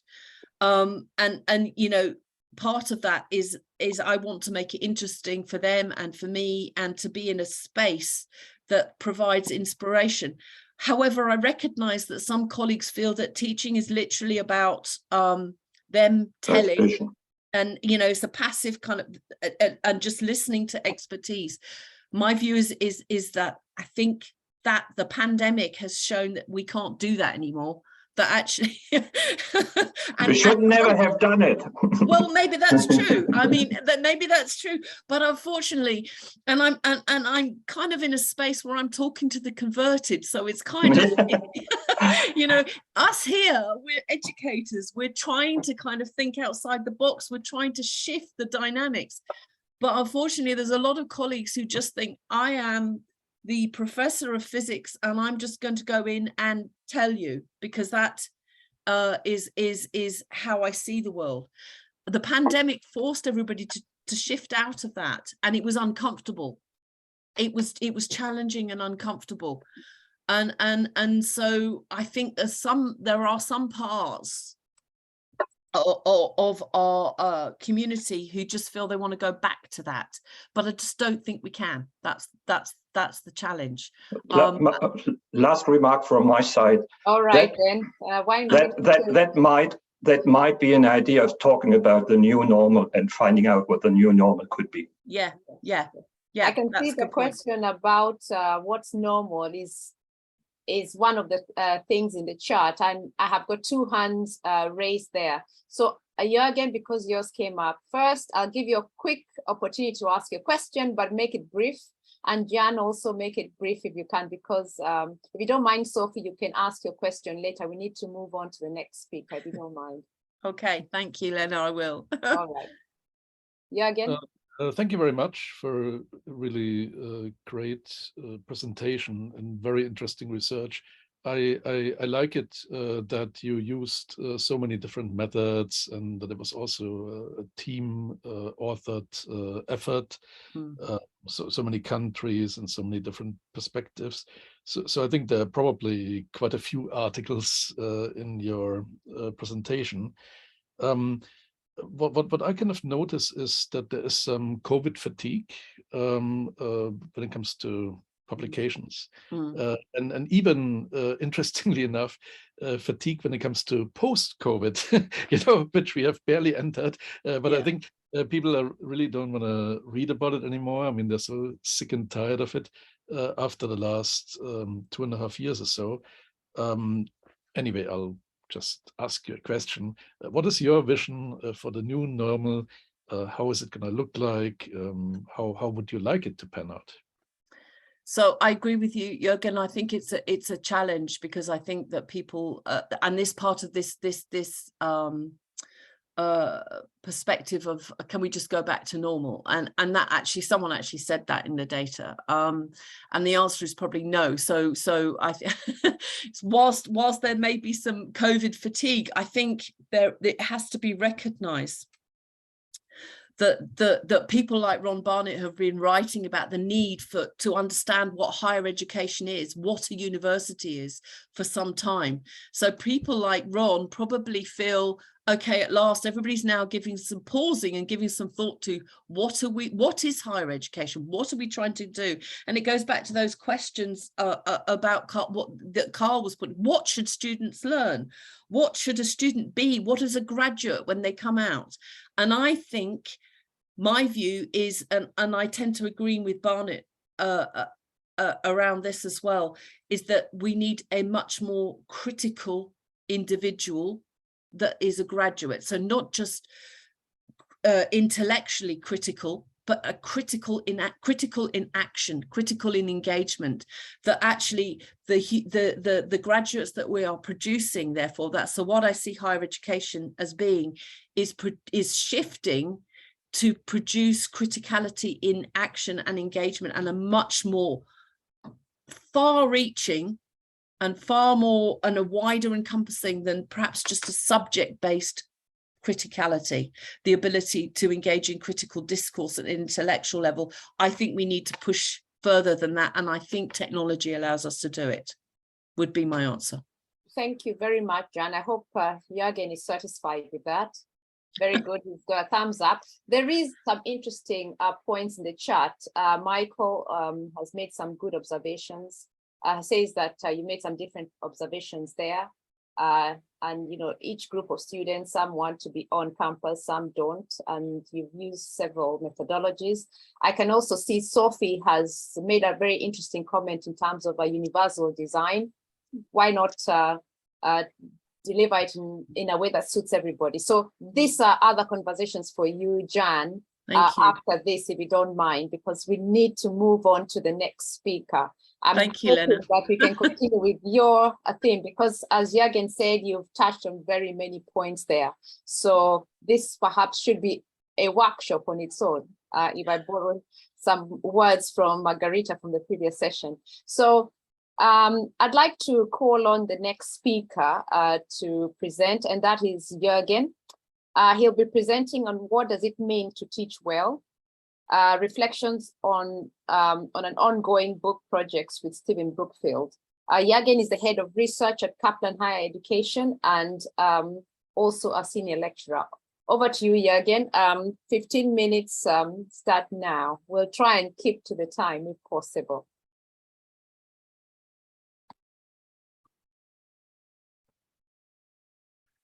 Sorry, I just realized that I had loaded the wrong presentation. So please don't count the time. That is fine. That is fine. We won't start counting until your presentation loads, so don't you worry. Oh dear. Hi, Shannon. I should have acknowledged that I hadn't seen you, Shannon. Shannon is are you going to be presenting together, Shannon and Jürgen? Yes. Okay, so Shannon and Jürgen will be presenting together. Shannon Atan is a researcher at Kaplan Higher Education in Singapore. So I beg your pardon, Shannon, I hadn't seen you. So I thought Jürgen was going to do this on his own. I joined it late because I had an ongoing session lesson going on. Yeah, all thank right. you. Apologies, Shannon. Jürgen, are we there? Good. Yes, sorry about that. We had a couple of different versions of this particular PowerPoint, and I wanted to make sure that I have the latest one. So I'm indeed co-presenting with my colleague Shannon. The person with whom we are not co-presenting is Professor Stephen Brookfield, but the book project is together with him, and he is actually the lead author. And if you've been with us since the beginning, you would have noticed that he has been mentioned already by Vanessa and by Lena. And now, yeah, his thoughts will really take center stage. So this is a book project. Hopefully it will materialize, definitely not this year, but hopefully next, which focuses on what does it mean to teach well. And of course, it's very timely because, as we saw, for instance, from Jan's beautiful presentation, online has become very, very important. And also, we have all learned a lot from online, and we can actually make use of online features even in our face-to-face teachings. For instance, when we use social media in the classroom as a back channel, so something that we'll be also talking about a little bit. So I'm not sure whether this is too ambitious. And I hope that the facilitator, my dear friend, Lena Itagata, will give us a little bit more time, because we actually want to do some interactive things. And the first thing that we want to do is actually a Mentimeter exercise. And I will give you the link in a moment. Just let me try to find this.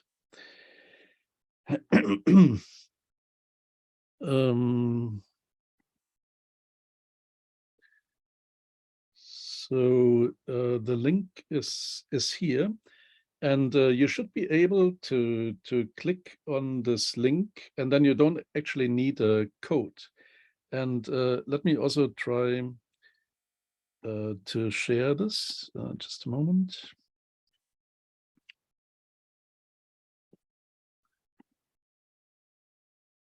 Yes. So hopefully nobody has any trouble getting into the link. And then, as you can see, you can actually give more than one answer. And it is working. That's nice. So we already see some answers. What could teachers do? Because this is obviously what the book project is all about. And we thought we have so many excellent teachers today with us. So it's good to find out whether we are coming to the same conclusions. So I'm just going to give you another 30 seconds or another minute, and then I can talk about a little bit what is going to come out. And you're probably all very familiar with Mentimeter.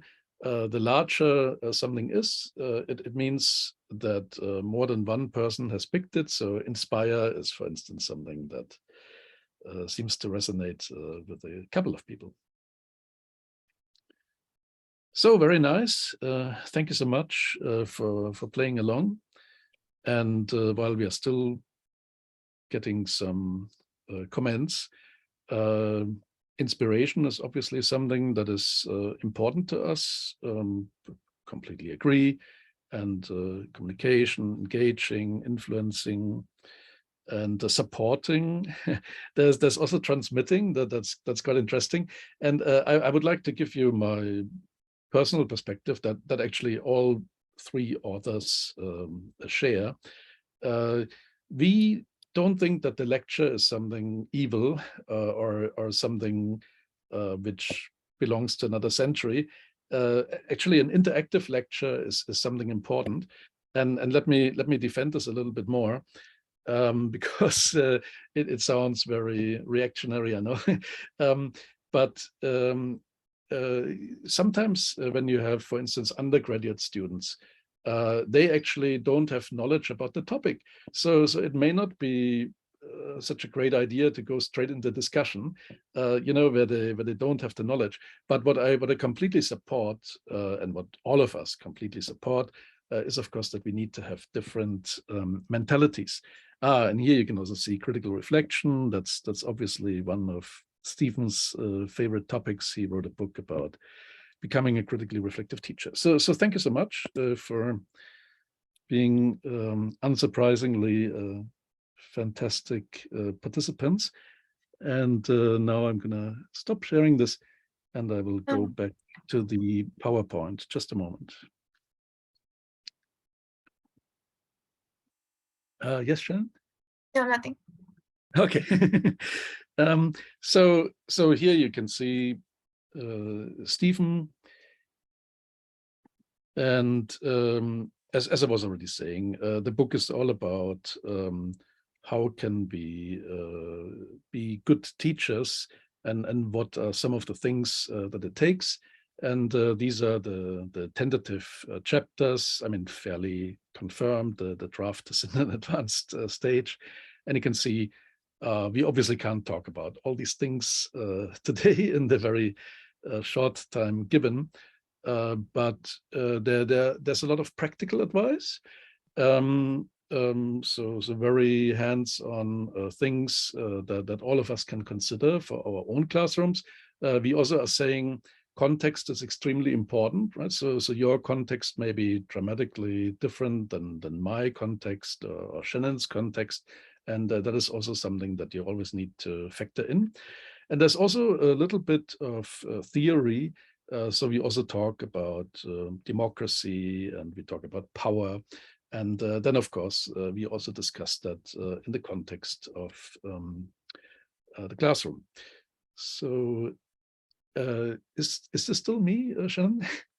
It's still me, sorry. The previous two slides were mine. Oh my God, you should have told me. I'm so sorry.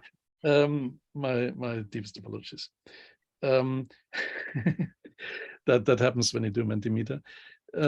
So Stephen Brookfield has 4 lenses, and he would be saying that the student's lens is the most important, and I think we all agree on that. And then we also have the colleague's lens, and we have theory, and we have autobiography. So I think when we use all these 4 lenses, that could be quite useful. Finally, over to Shannon. Right, thank you.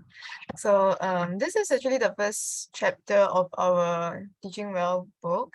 So in this first chapter, we are looking at what does it mean to teach well, and we have broken it up into what does it look like to teach well, what does it sound like to teach well, and what does it feel like to teach well. So for the very first one, where we are looking at what does it look like to teach well, we have these several points. So the first one is observe using varying modalities, where we are constantly switching up processes and not assuming that one instructional modality such as lectures or discussion will work for all the students in the class or any members of the professional development workshops. And then the next one, we're talking about teaching well looks like teachers standing behind what they believe in. So it's essentially the purpose of and the intention of learning and teaching, where we must be aware of why we are learning and what we are learning and what best benefit the students, and perhaps also what interests them the most. So we don't just blindly teach, according to the curriculum just for the sake of it. So at the end of the whole session, the students might not really gain a lot of knowledge. And then our next two is modeling and collaborative learning. So modeling is basically teaching practices that we might gain from our peers or even from people we look up to. And then collaborative learning is where we are engaging in interactions like brainstorming and discussion. And the next slide.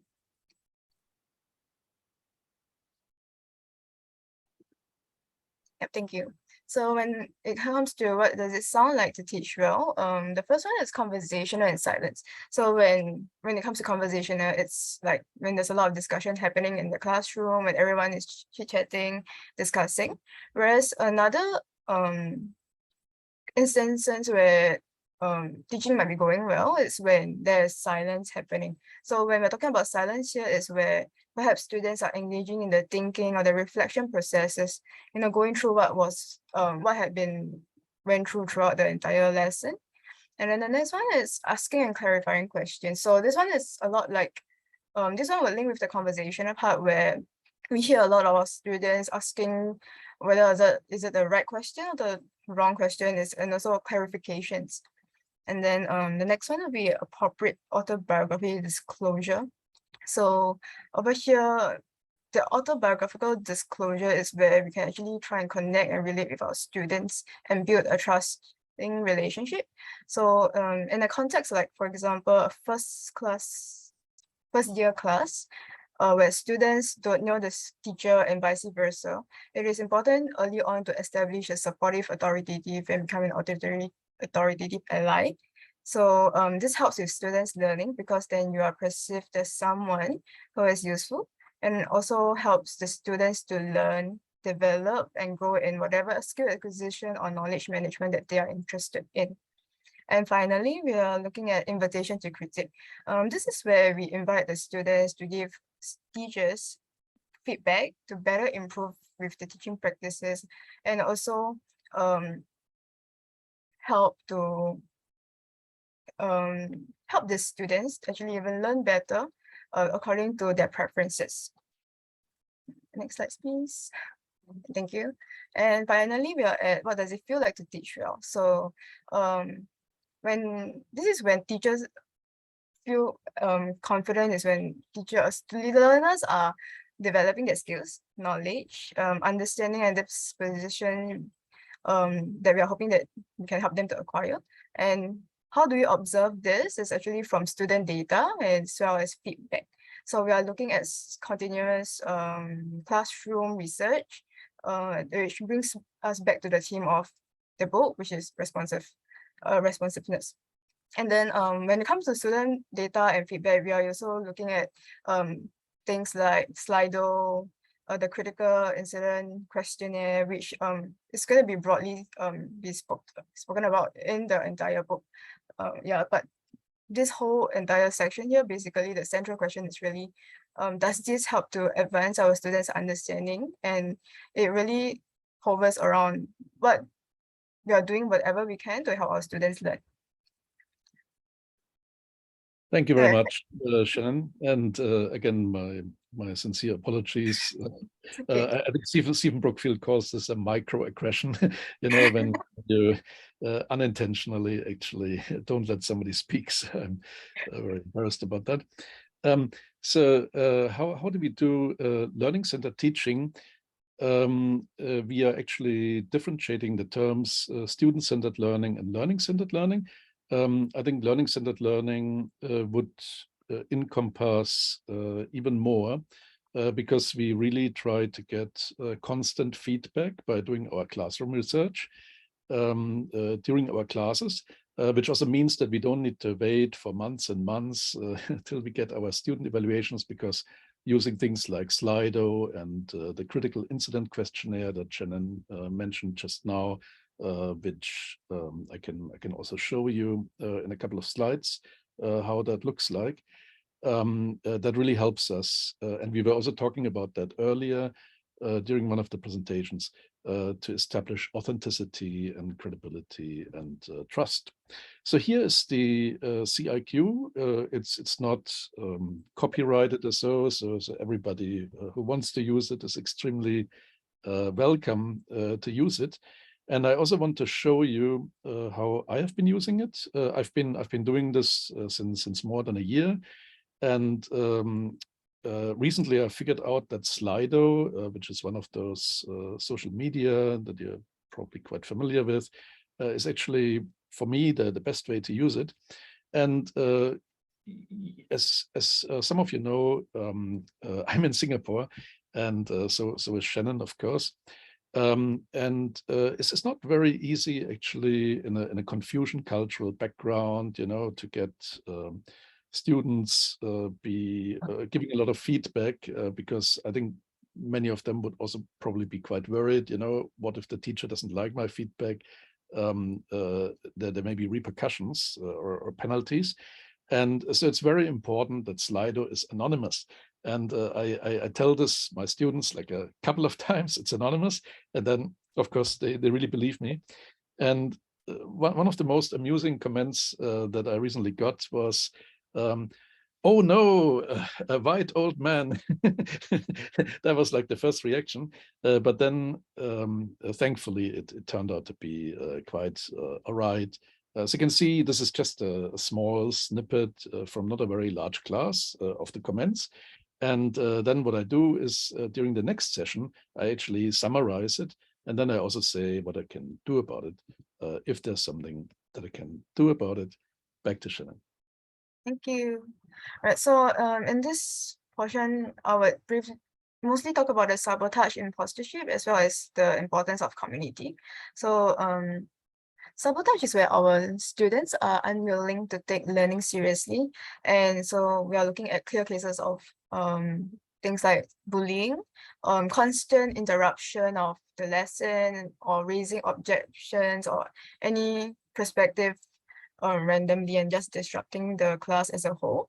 But you should also note that sometimes the sabotage may not really be a sabotage, where for example, instances where students don't actually participate or engage in any class activities meaningfully, it might not really mean that they're sabotaging, but it could also mean that, you know, they might just be overworked, a little bit too tired, or they had like bad experiences with the subject, so they're a little bit wary about what they're going to be learning. They're a little bit hesitant to point out any of their perspective. So it's important and good to be aware that, you know, silence may or may not be a sabotage. And then the next one is impostorship. So this is actually a self-sabotaging behavior where it causes a lot of negative self-talk about our supposed inadequacies or unworthiness of being successful teachers. So this is actually quite widespread, and it can be countered via things like team teaching and continuous classroom research. So basically gathering feedback and data from students, peers, and with this feedback, you know, we somehow, in instances, we realize that actually perhaps other teachers also share similar concerns, and that is comforting to know. And also it also allows us to know that we have much less control than we thought. And then the next one is actually a little bit, it also links to impostorship, whereas the importance of community. So, you know, when there are times where we have the self-doubt or like our self-confidence is challenged, it's crucial to know that there are moments of uncertainty are definitely not definite failure or so, but it's more of a shared reality that happens to all teachers. So we need to know how to manage such emotions and negotiate with the rhythms of teaching and learning. And as we come to the conclusion, instead of us answering all your questions, we just wanted to leave you with the following questions that you could reflect on, and then, you know, talk about it amongst yourself. And this is because, you know, our contexts are all different culturally, also individually. So my learning and your learning teaching experiences will be different. Yes. So back to you again. Thank you so much, Shannon. So the last couple of slides are just of a promotional nature. So I'm actually an editorial board member, and I've also contributed before to JCOM. So that is the first thing that I want to say, that JCOM is a wonderful journal, and I highly recommend it to you. But Shannon is the journal manager of the Journal of Applied Learning and Teaching, and I'm the editor-in-chief. And we are quite thrilled that JOLT has recently been accepted by Scopus. It may not show yet, but it will show very soon, we believe, and we have already been getting a lot more article submissions. And if you want to stay in touch with us, here are our email addresses, and we are of course also on LinkedIn. Thank you very much. Thank you very much, Jürgen and Shannon, for not overrunning your allocated time so much. Very interesting discussions. I can just one note. I think Margarita has mentioned that one participant, Alison, will not be presenting. So we do have some additional time now for some interaction, which is good because I can see there's lots of questions here on the chat. I don't see any hands up. Does anybody want to go first, or do you want? All right, Michael has got his hand up. So Michael, I'll let you ask your question. Go on. Thank you, Jürgen and Shannon. I really don't have a question. I did write a comment, but I did just want to just talk about that a little bit. I am in total agreement with what you were all talking about. And there has been a significant shift in how we approach education, especially in my area, the Bronx, New York, where, you know, most of our students are of underrepresented groups and international students. And there was a time, and I wrote that we can all relate to when academics were the most powerful people in the world, and we used to sit in class and just listen and do as they told us. But now, because of the pandemic, we're in a situation now where we have to listen to our students, because if we're not listening to our students, we don't have enrollment. And that's what drives our institutions. And I just thought it was a great presentation. Just brought up some memories from my evil university experience.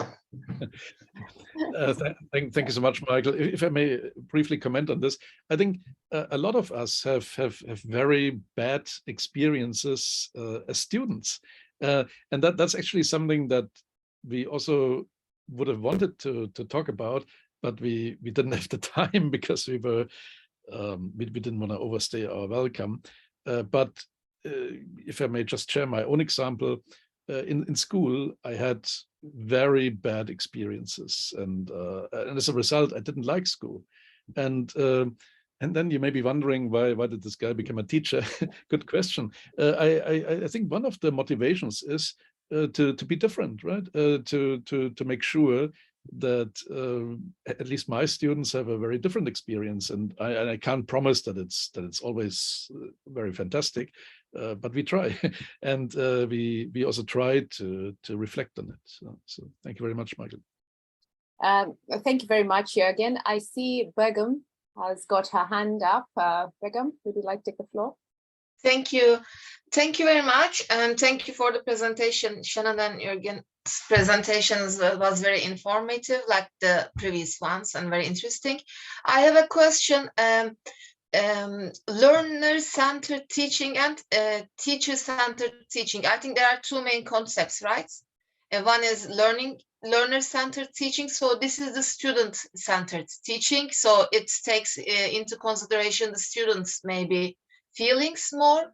And how about the other concept, teacher-centered teaching? So here the teacher is in the forefront. So could you make some clarification about these concepts according to Brookfield, and also what are your personal ideas about this? Thank you. Is it okay if I take this, Shannon? Yeah, sure. Thank you. So you're basically asking about three different concepts, and I should also say that Begum is also involved in the book project. So lots of good friends here, and she's definitely a very close collaborator of us. So I think the big dichotomy is really the one between teacher-centered and student-centered.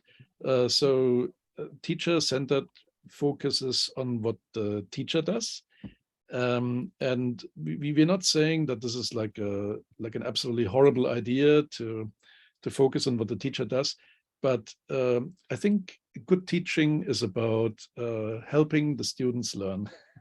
And so if the teacher centricism ends up being student centric, we have no complaints about that. So when it comes to the difference between student centered and learning centered, that is often used interchangeably. When we have our discussion, we may use the terms in the same way, which I think would be perfectly fine. But if you want to make a distinction, it's the following one. So you can, for instance, look at the names of your students, and then you could also be completely wrong. For instance, I saw a name the other day, F-A-N-G, Fang. And I immediately assumed that the person is Chinese, and she turned out to be blonde and blue-eyed, which was a big surprise. So sometimes we get this wrong, and sometimes also when we see a name that we're not so familiar with, we are assuming, oh, this person is not from here, but she could have been born here, of course. So as you can see, student centricism would be at a very basic level, basically looking at the country of origin and looking at the name and looking at the gender and looking at the race and stuff like that. But learning centered would take all this classroom research into account, so it would go further than that. I hope that answers your question, Begum. Yes, thanks. Actually, I was not aware of this student-centered and learning-centered distinction. Thank you. Yeah, not many people are using it, but we are using it in our chapter 3. Yes. Yes, Callahan, please. Thank you. I can see Carl's hand is up. We've got about 5 minutes to wrap up this session before the next speaker. So Carl, ask your question, and Jürgen and Sharon answer within that 5 minutes. The other questions, I'm afraid we'll have to move them to later, outside the session. Thank you, Carl.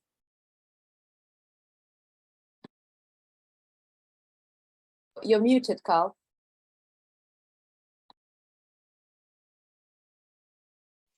So I start by a very short anecdote. I promise it will be short. So we got the best evaluations from the students ever in the times of the pandemic in a course where we got good evaluations before, but the best ever under the pandemic.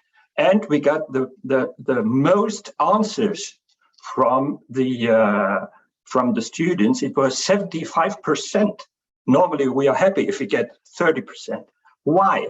Because what we were doing, we were admitting we don't know how to do this. We will do it together with you. We experiment. We build the ship together with you while we are sailing.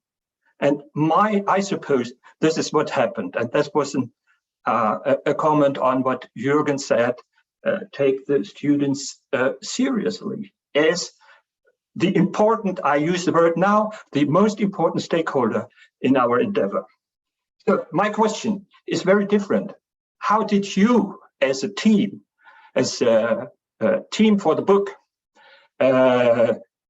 organize your collaborative writing? Because, you know, Jürgen, we tried something similar, and I don't know if it was collaborative at the end or more a division of labor. So first of all, congratulations on getting such good student evaluations. It's not easy because I think the overall trend during the pandemic was that the student evaluations would be worse than as opposed to face-to-face, and it's understandable why, because we were all struggling with the emergency remote teaching, as you were saying earlier, Karl-Heinz. Now.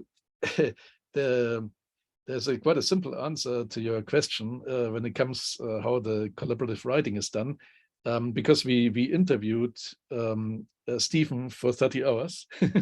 Shannon and I came up with tons of questions, you know, after having read thousands of pages of his stuff. I mean, he has written 20 books and numerous articles and book chapters. And then we actually experimented with it a little bit.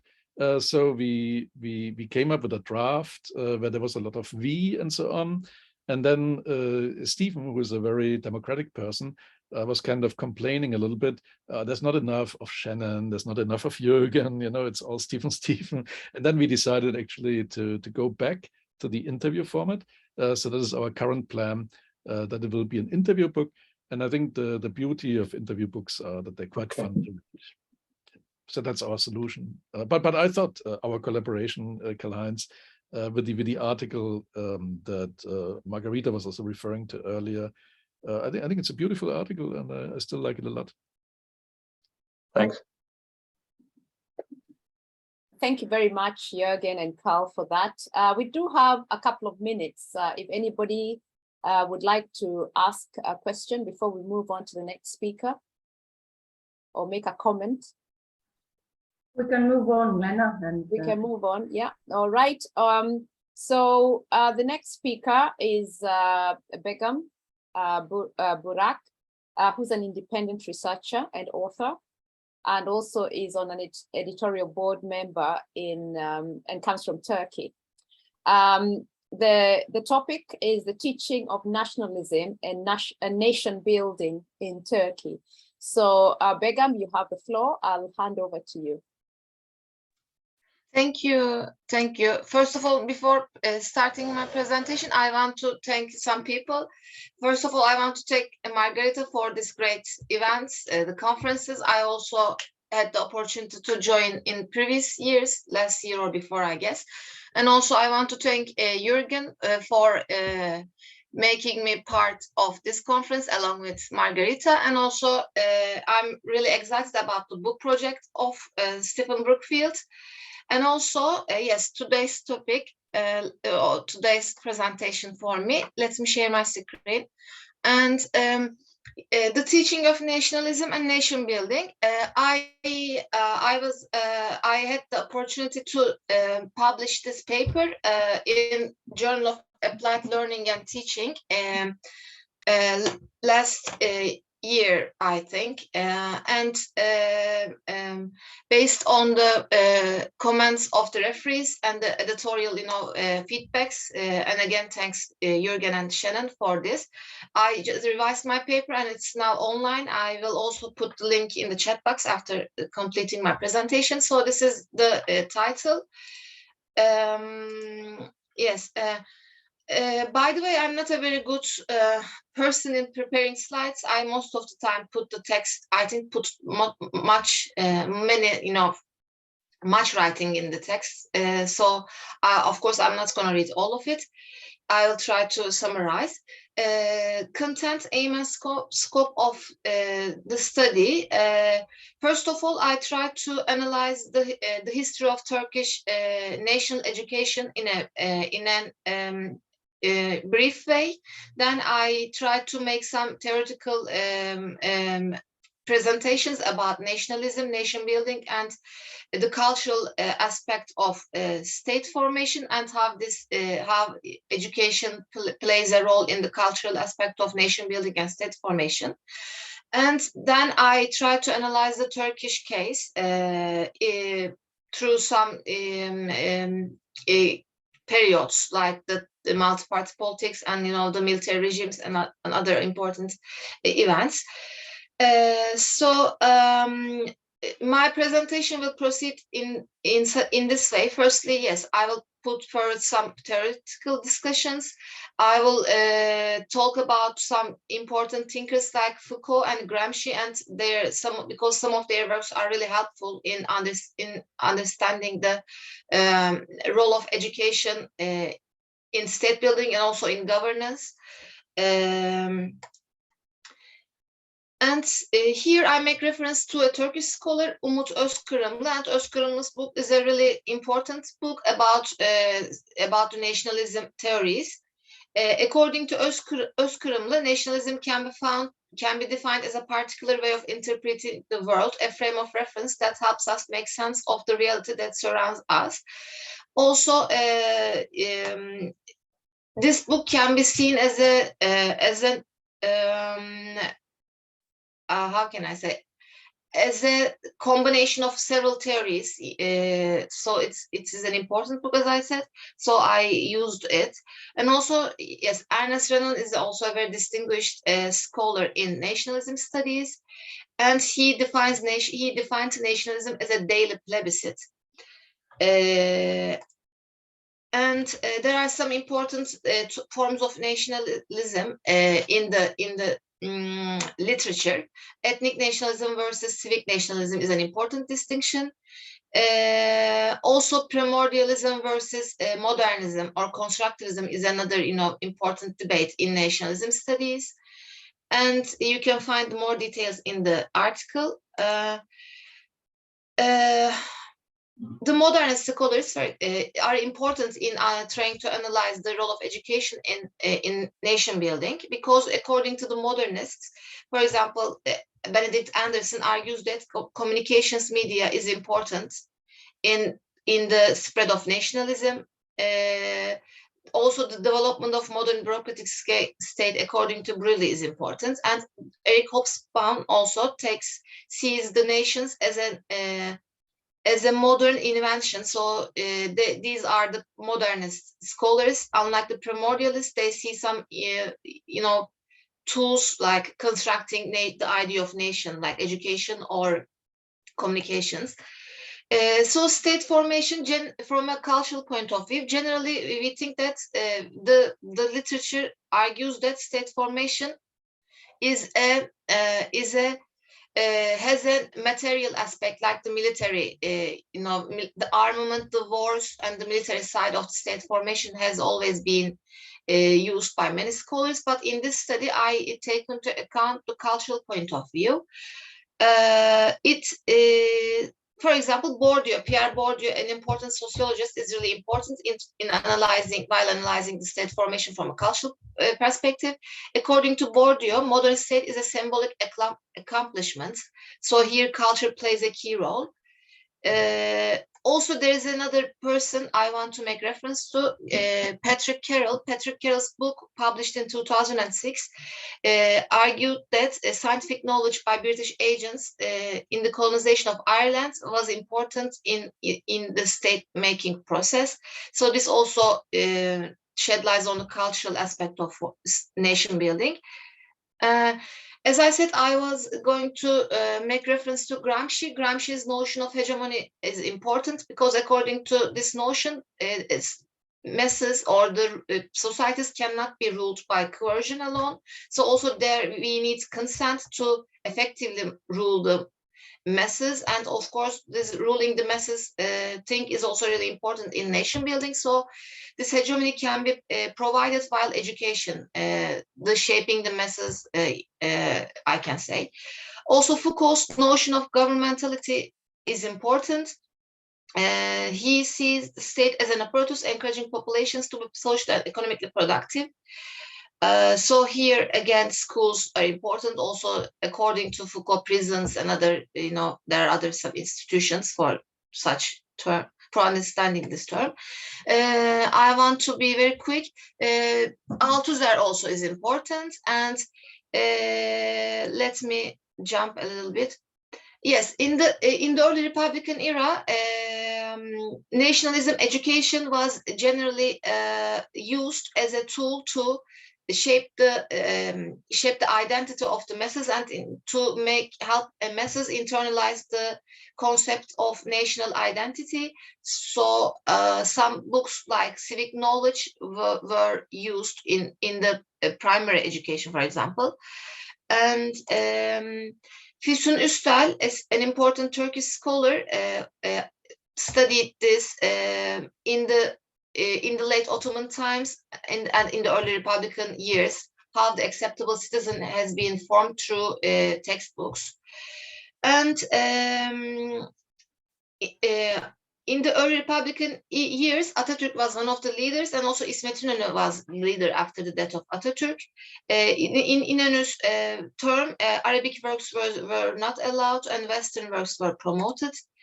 And the transition to multi-party rule after 1950, officially Turkey transited to multi-party years. And here the nature and the structure of education has changed to some degree. And the religious motives have been included with the abandonment of the one single party run by the Kemalist elites. The village institutes were important. Yes. And after 10 years, yes, the first 10 years was the first 10 years, of the multi-party years. And nationalism education was influenced by religion, as I told. And also important reforms were implemented, like opening of new universities in these years.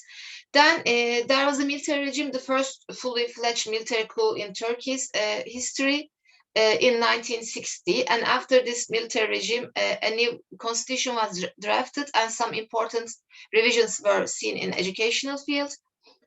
Marif colleges are important in this regard.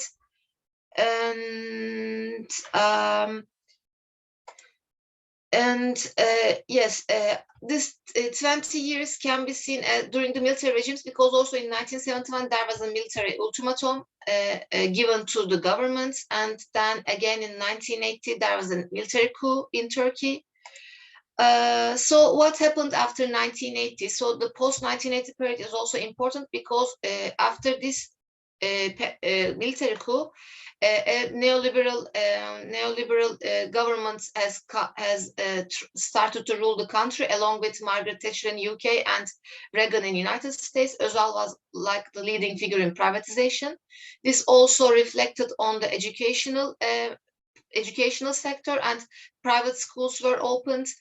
And also in 1982 constitution, which is still in use despite some changes, it also introduced compulsory religious education, obliged all school children from 4th grade until the graduation. Sorry, how many minutes do I have? You got 5 more minutes, so you're right. Okay, I try to complete. And yes, after 1980, yes, as I talked about the change of the government, the neoliberal policies were implemented in these years. And I want to make an emphasis on a point. Yes, after 1982, also there was some religious, ideological or shifts in Turkey. Islamism and was used as a tool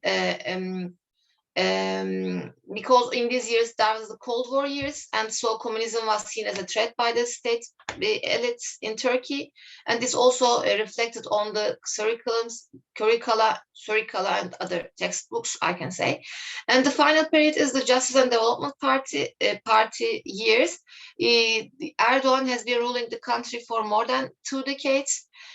And there have been important changes in the curricula. I can say that not in a, maybe sometimes in an open way, but there was some sort of Islamization in the the discourse of the national ministers of national education, and this also reflected on the content of the courses to some degree, not of course in a very obvious way.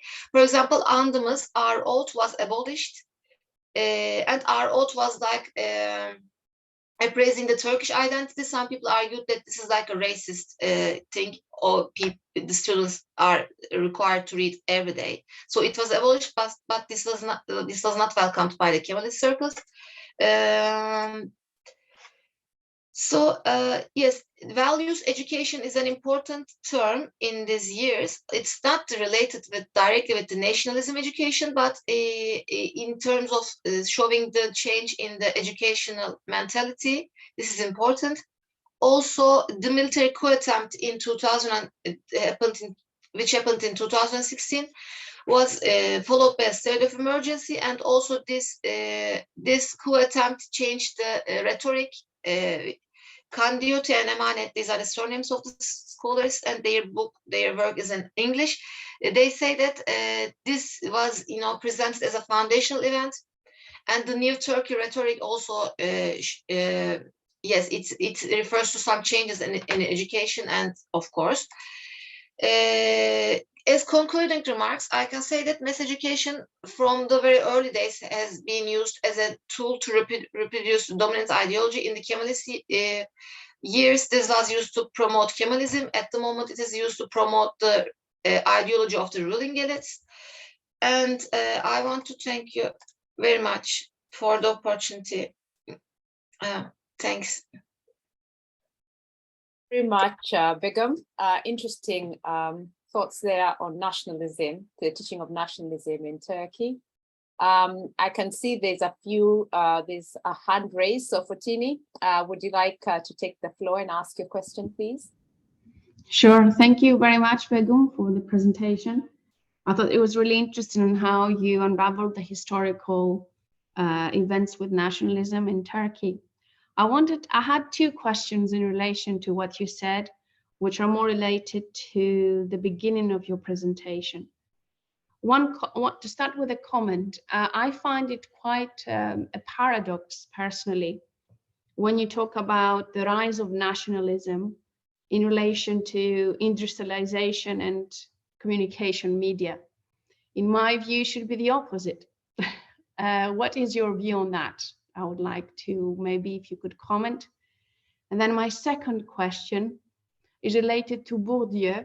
It's a framework I use a lot in my work in social linguistics. And I wanted to understand a little bit more the connection that you present with this study and Bourdieu. Thank you.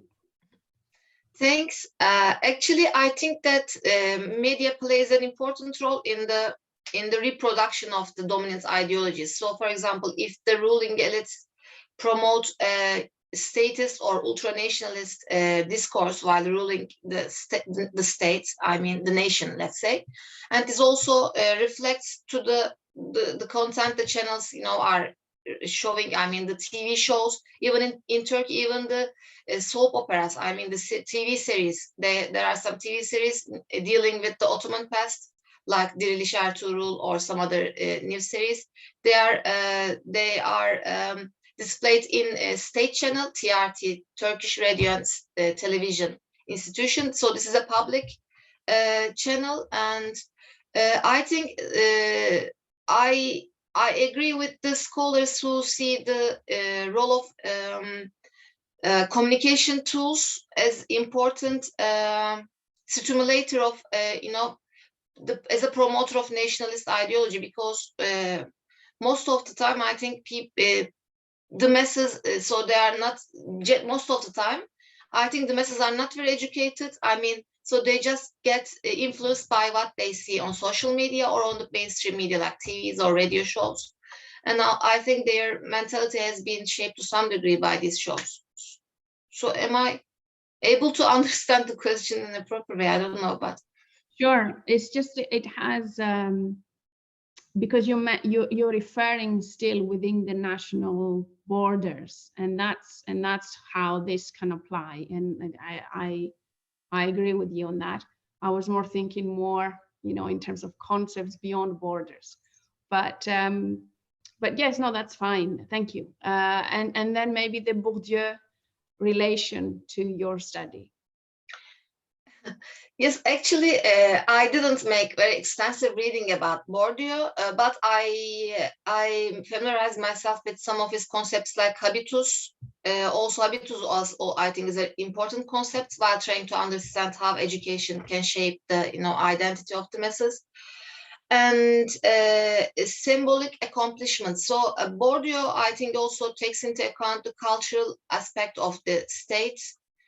And I think his studies are really useful in this, while taking into consideration this non-material aspects of state building, like culture, education, or ideology. But for now, I don't have very extensive, like I cannot make any reference to the books, or but habitus and can be really useful also. Maybe you can have some more insightful comments about your question regarding Bourdieu. Okay, thank you. You've Thank you. got another question for Tini? Pardon? Tini, have you finished your 2 questions? Yes, thank you so much. All right, then thank you, Begum and Fatini. I see Carl has got his hand raised. So Carl, over to you. Thank you very much. Thank you very much, Begum, for very courageous going through the history in a time where it is not so easy in Turkey to speak open about ideology, for example. Thank you very much for that. I hope you are not getting into troubles anywhere. Having said that, I have 2 comments. The first one is about Bourdieu. I started thinking about the capitals that he is describing. So it's not only the economic capital, there are other forms of symbolic capital, cultural capital, and so on and so forth. Especially, I wanted to stress that with the capitals, because you cited Karl Marx at a certain place. By the way, I'm born in the same city as Karl Marx. So, and then a comment on the mass media and the mass society. I think it's very interesting because now we are, at least some say, living no longer in a period of mass media, but in a mixture of mass media and media of the masses, which would be the social media and so on and so forth. Do you see any development in the role of media, including other forms than we are used to call for mass media, that this changes the game?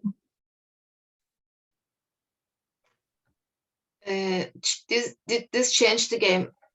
Yes, I think so, but I don't have a very clear answer regarding the education. But if we are to talk about the extending role of social media, for example, in the Middle East, the Arab Spring, social media helped the masses mobilize.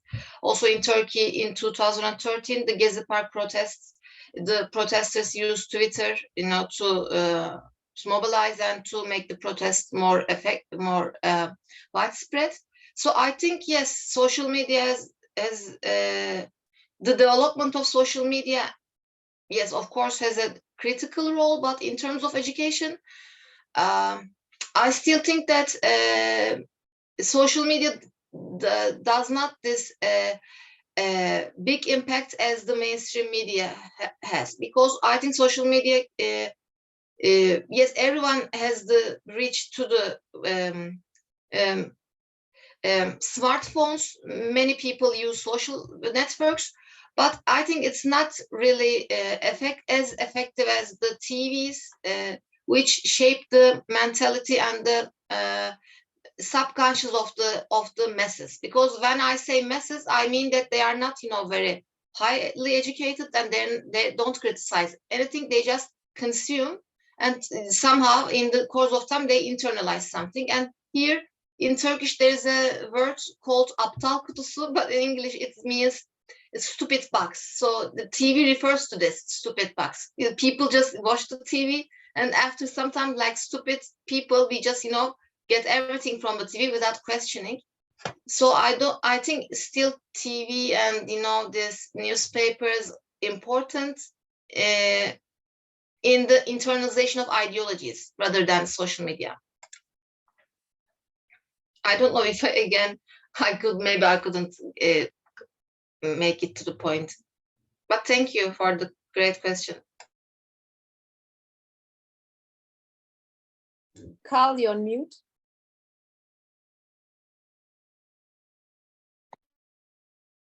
Sorry, I think your point is very interesting. It's very relevant, especially when it comes to a society/culture where the media more or less is the state media, mass media, more or less it's propaganda in the old style and preaching one ideology.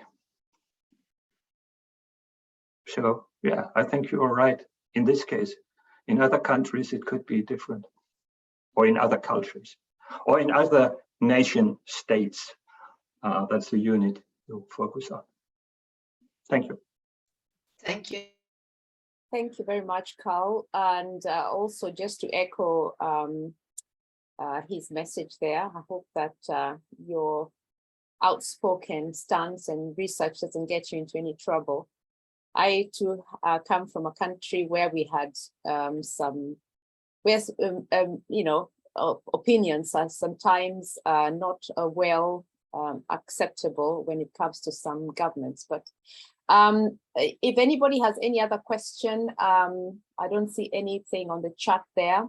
I think we can safely now move on to last but not least speaker of the second panel on teaching practices, and that is Mohammed Fadil, who's an adjunct lecturer at Kaplan Higher Education in Singapore.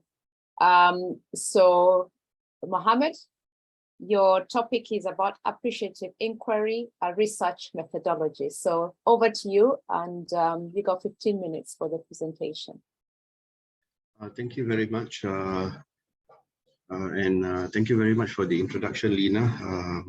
And of course, thank you to the panel and everyone who is attending. So just very quickly before I show the slides, appreciative inquiry is a methodology that has many facets. So for my PhD studies, I use appreciative inquiry as the main methodology for research.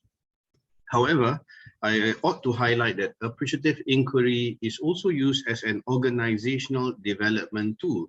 So let me go into it and introduce this to everyone, and we will look at appreciative inquiry in probably all its aspects.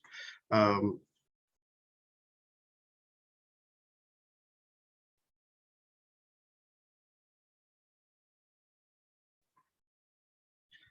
hope this is can be seen.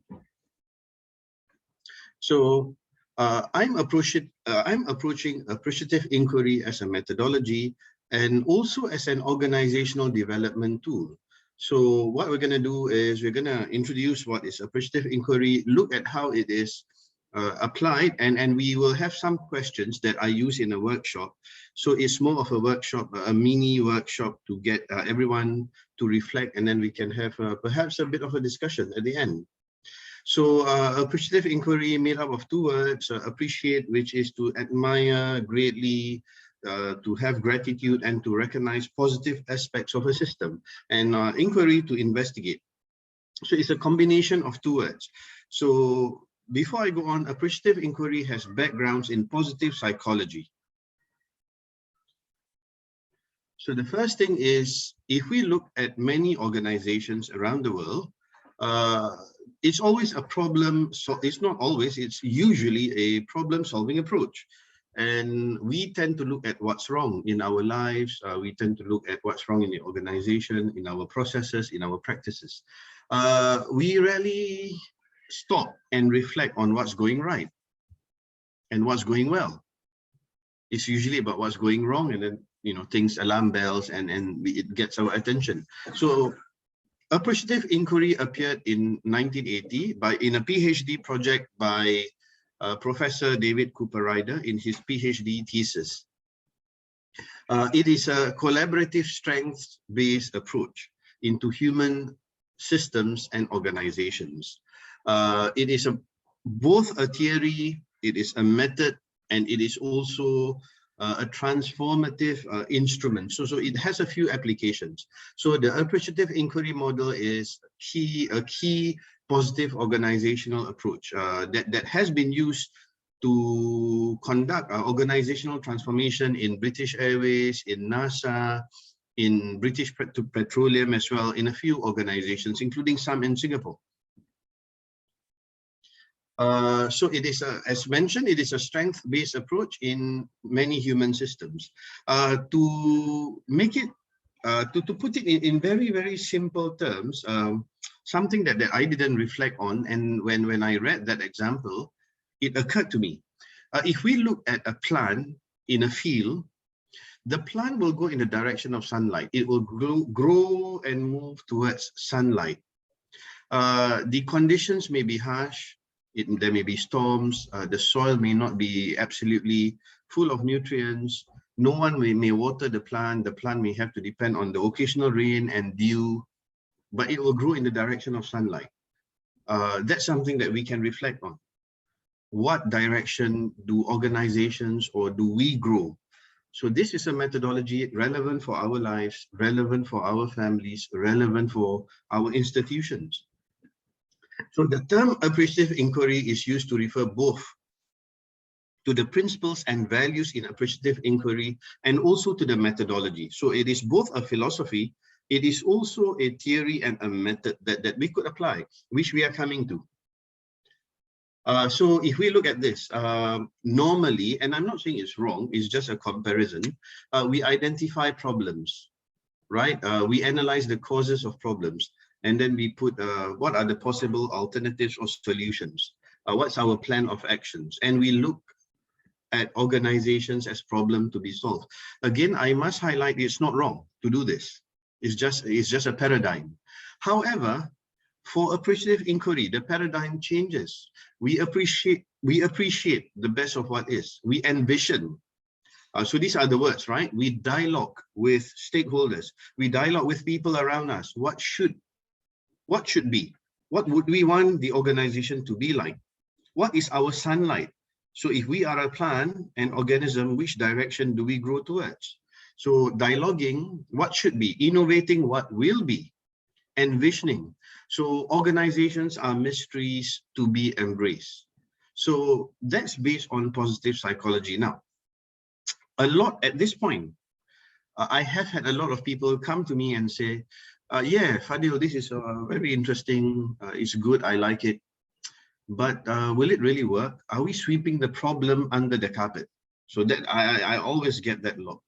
Are we ignoring the real problem? So I'll come to that. I'll come to that and look at the why appreciative inquiry is different. It is purposefully positive, yes. It builds on past successes. It promotes well-being. And this is the important part. It does not ignore the problem. It addresses the core issues. I will explain this. It is highly participative. It's dialogical.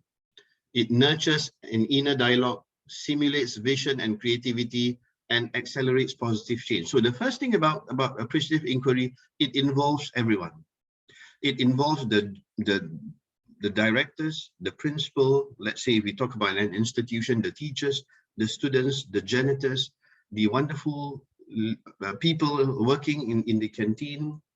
It involves every aspect of the ecology and their role. And we look at what promotes success. Because yes, we are very concerned when there's a problem, it needs to be solved. But we do not look at what has resulted in successes that the school or the institution has. What were the factors that have led the institution or the school to where they are? So if we look at the model, this is the appreciative inquiry model, and this is also a research methodology that I use. In my PhD study, I investigated older workers in Singapore, and it was also based on a survey of workers in Europe. But right here in this particular presentation, what I would like to highlight is it starts with discovery. What gives life? But it's not true that it starts with discovery. It actually starts with the affirmative topic. So if I may, I'm just drawing a square here. So it starts with the affirmative topic. Now, what's that? The affirmative topic is actually flipping the problem. So if we say that the problem is with the performances of our undergrads, that's a problem, and we want to change it. So I say, okay, so what do you want to change it to? I want to make them do well. I want to make them employable. So that's the topic. You flip the entire thing. You start with something positive. That's where you are heading towards. That's the sunlight. So you discover about what's best. Appreciate the good factors in your institution. Fantastic teachers.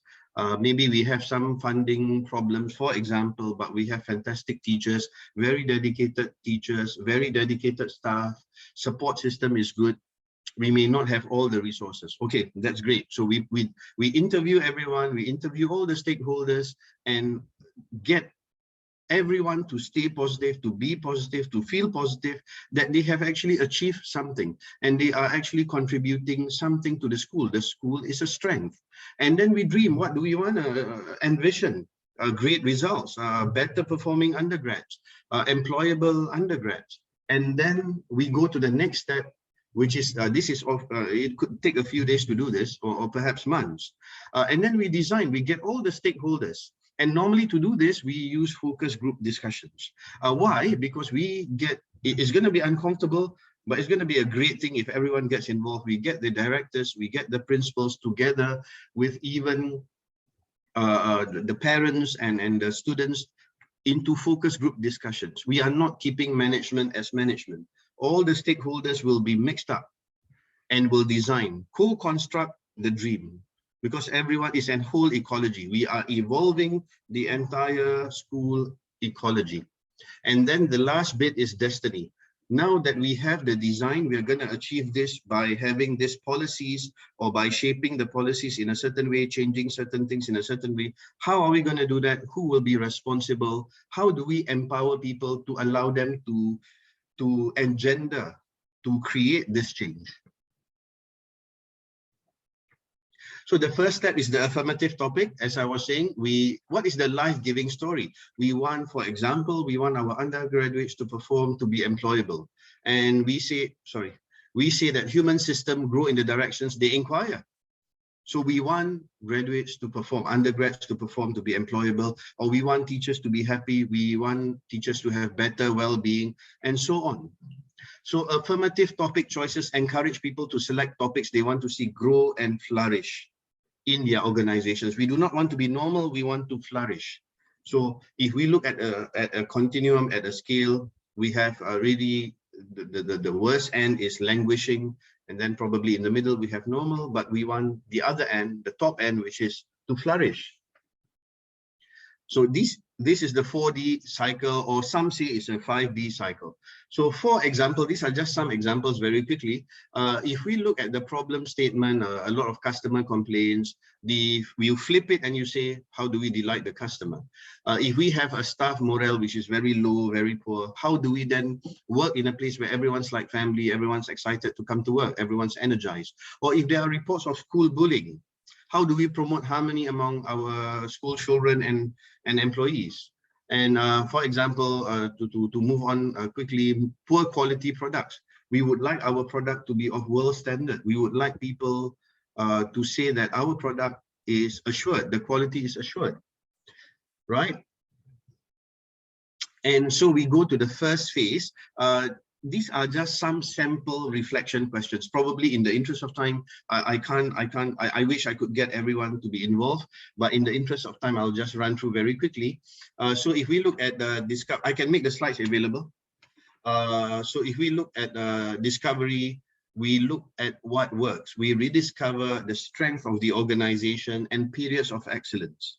No matter how poorly an organization may appear to be, there were periods in their life where they were really, really good. They were really top. What were the factors that allowed this to happen? We explore the best of what is, we identify the best practices, vitality, peak performance, and the examples, the common factors. So we look at all the stories. What are the common success factors? The teachers? Could it be the whole ecology? Could it be government policies? Could it be the students or even parents? For example, if we were to take education as an example. So take time to reflect and consider positive moments. And then we go to the next phase, which is the dream phase, right? The dream phase. We imagine our past achievements. We have done this before. What are we going to envision ahead, right? What do we look forward? What is best? What do we want to change in the future? What's our aspiration? No matter how gloomy, probably in some situations, how gloomy it looks, we inspire a positive and concrete vision of the future. Again, we are not sweeping the problem. We are just flipping it. All we do is we take the problem, we flip it and look at it in a different lens, in a different paradigm. It's based on positive psychology. So no problem. My point is to emphasize that no problem is getting swept under the carpet. It's about achieving a dream and using the strength of the organization. The benefit of using strength, which I will come to later, is it allows everyone to gain a positive foothold, to feel positive that there can be change. Let's move towards that. And then we have the design phase where everyone sits down and really look at policies, regulations, look at strategic approaches to achieve this vision. What do we have? And in times of the pandemic, there's budget cuts, economic recessions, times are hard. This method is really good because what it first uses are all the strength that the organization already has, the people within the organization. We often forget, sometimes when we ask people, is there a problem with an organization? Yeah, the processes, the practices, but we forget that all organizations are human systems. It's working still with humans, even if there are robots inside the organization. The humans decide how the robots work.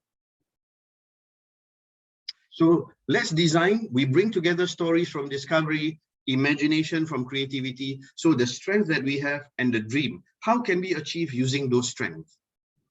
What can we do with the strength that we have? We have wonderful teachers. What can we do with the teachers to help achieve great results with students? What kind of programs can we do? Or perhaps we can do this, but something's missing. Can we empower teachers to get this, to achieve our dream, to create the strategies, to create prototypes, map steps, identify required resources, engage the support of others. And the last phase, I put ownership. The reason why I chose this particular picture, I think we should all take ownership of our organization. It's time to work together instead of working in silos. It's a whole ecology. When we analyze certain issues, it always affects, or it always comes from the entire ecology of the education system, or perhaps of some other problems in the workforce. So the last bit, we empower the stakeholders to carry out those policies and evaluate if they work. Look at how to empower them instead of playing the blame game, or this person or this department or this particular district is a problem. We look at, okay, you have a challenge here. What can we do for you? What can we empower you with? What resource can we provide you to remove that problem and change things? So we have that momentum going. We allow an open space planning and commitment. We get everyone's commitment to contribute, because it's a village, it's a family. And we build an appreciative eye into all procedures and systems. So appreciative inquiry is not just at the start. As we go along, we said, hey, this thing didn't work because we needed something, but the rest of it went great. So can we provide that one thing and then make the whole thing work? So there's always an appreciative lens. And we have also, I don't have, in the interest of time again, the power of gratitude is just amazing. So this is the 4D cycle. So how can we apply it? So in literature, when I look at academic literature, so for example, again, very quickly, it has been used as a research approach for higher education pedagogy, contributing to educational development at institutional and sector-wide levels. This is the example I was giving earlier. It has also been used to develop educational technology in a public school in the United States of America. It is also been used, probably very relevant to all of us here, to improve and explore and improve the professional practice of lecturers in higher education towards life-centric practice, because sometimes we are jaded, we are burdened, we are overwhelmed by the amount of work, by hybrid classes, the pandemic. Things can be a challenge, but there are heart-lifting stories. If we get together and share these stories, things will get very interesting of the different approaches that we have. And then we also look at creating positive learning spaces for students. Appreciative inquiry has done that. And information technology, AI, appreciative inquiry has also been used in IT research project. It always gets confused with AI, artificial intelligence, but this is the methodology. Also, the last one, I particularly like this, peer reviews of teaching as learning the best from our colleagues. So for example, if I go to Dr. Jurgen, I go to Dr. Begum or Lina, and some of everyone, you know, very experienced. There's always something that I can learn to improve my personal practice, to make things better, to work on my flourishing and well-being. So we go to the last bit, and if you can see this beautiful rose, still growing towards sunlight in what I would describe as a harsh environment. So perhaps you can try this for a start. Given that we have just slowly emerged from the impact of the pandemic, maybe you can share in the chat box very quickly, describe a high experience in your organization, a time where, let me highlight this, where you were most alive and engaged. So that's one question. Perhaps you can share, and there's something we can learn and look forward to. Next one, what are the core factors that give life to your organization right now? And if this were to stop, the organization wouldn't exist. So for me, my answer would be there are dedicated people in my organization, in my research department. They are here right now. I wouldn't name them, but they know who they are. Without them, they are the strength, right? And lastly, we dream. What are 3 wishes that you would like to have now to enhance the health, vitality, and achieve the dream for your organization? So these are some questions that perhaps you have answers to and you can share in the box. And I have come to the end of my presentation. Of course, thank you very much for listening to my simple, short presentation on appreciative inquiry. And I particularly like this photograph. It's a photograph of the Stuttgart Library. I think I feel very positive when I look at it, the space and the books. And that's all I have. Thank you so much. Thank you so much, Fadil. That was so interesting. Appreciative inquiry, very interesting. I always enjoy listening to it, and I always learn something new each time. I don't know, there's a few suggestions here on the chat. Sophie loves the positivity. It's a positive way of looking at a problem, which many people forget, you know. So would anybody like to go first with the questions? We do have some time before we break off for lunch. Does anybody have a question? Who went first? I don't know if it was Carl or Jürgen. I'll go with and Fortini. So I'll go with Carl first, and then we'll go to Jürgen and then Fortini. All right, Carl. Ladies first, Fortini. Okay, Fortini then. You're muted, Fortini. Sorry, I'm sorry. I forgot to. Thank you very much, and for this presentation, and thank you, Carl, as well. I was thinking, it's more of a comment, and I was thinking about the questions you had at the last slide, talking about the organization and what is core. And I was thinking, are we thinking about an organization as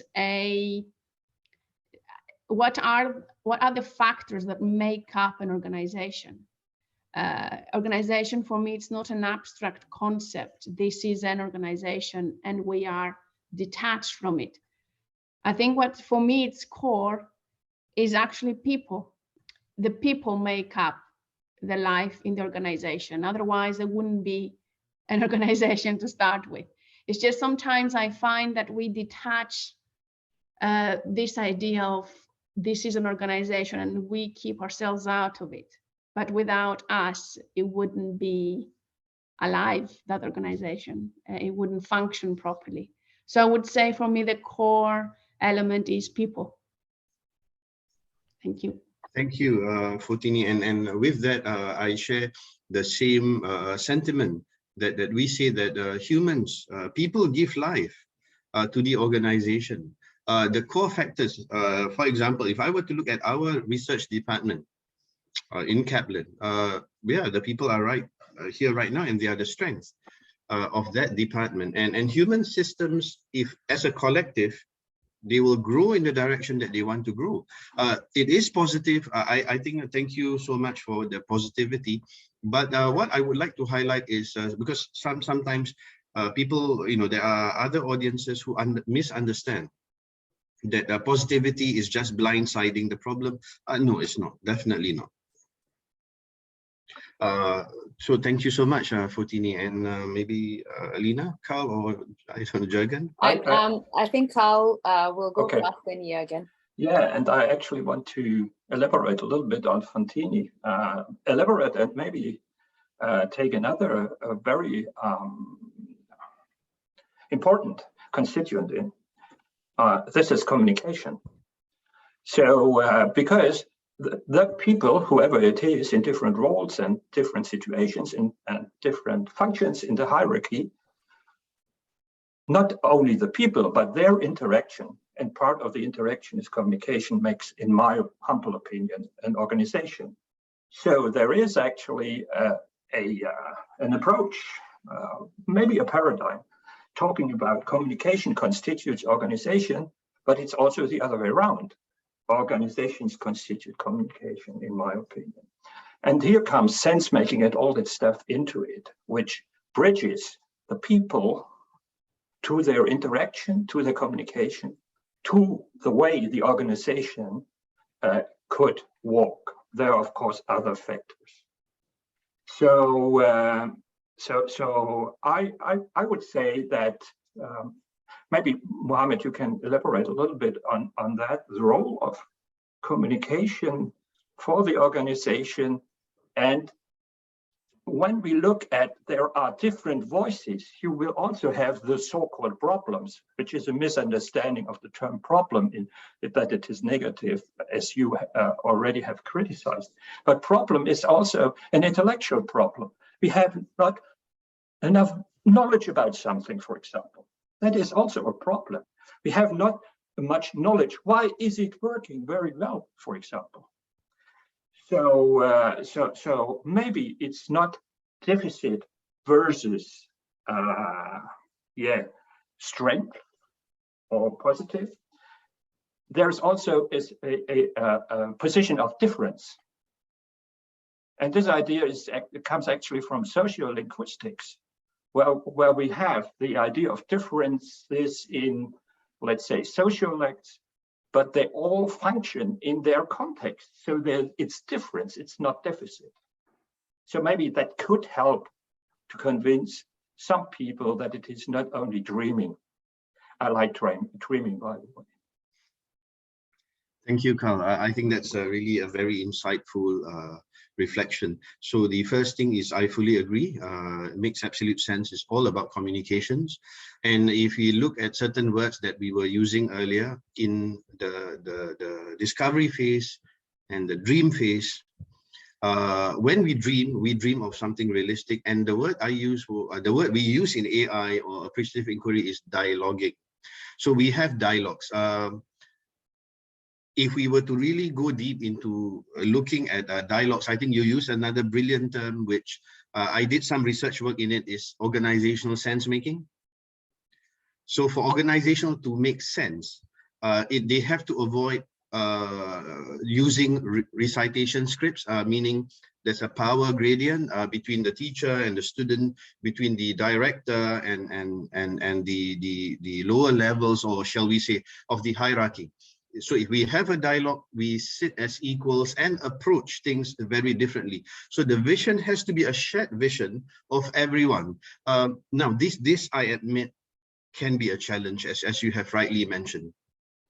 In some organizations, they do it in a few ways. Sometimes they have AI experts or change agents to come in. In some cases, they have AI experts to train the staff themselves.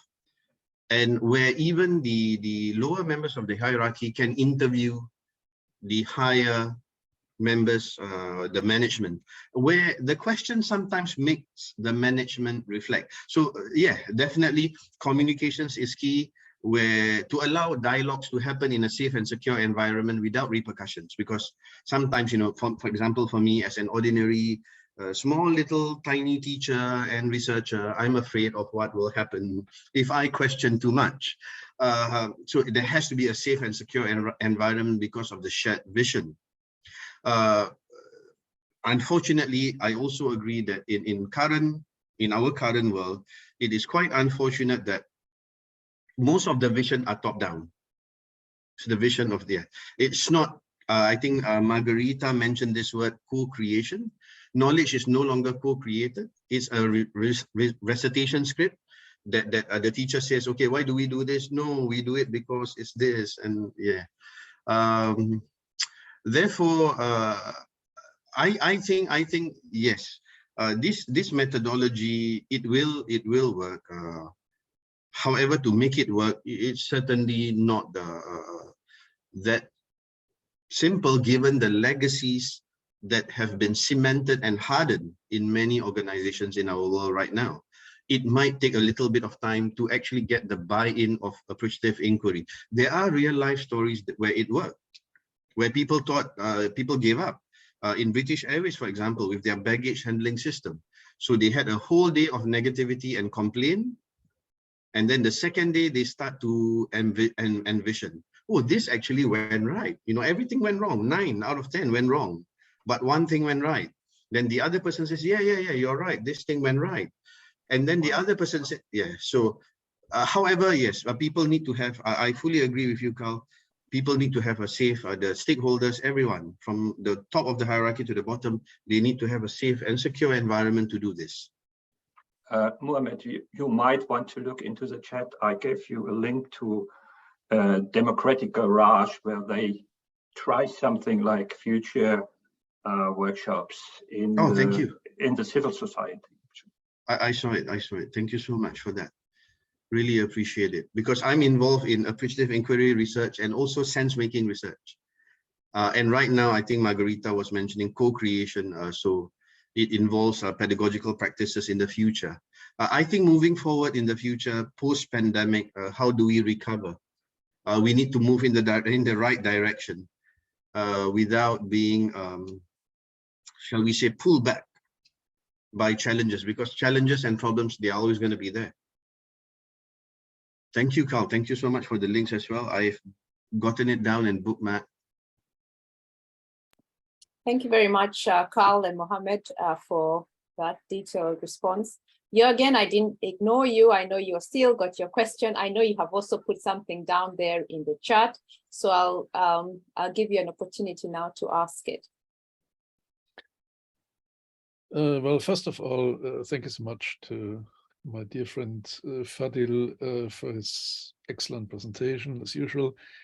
But I'm going to play the devil's advocate. I hope you don't mind, because when I look at you, and when I look at other folks like Margarita and Sophie, you're very positive people, and I really love that. And you kind of embody appreciative inquiry.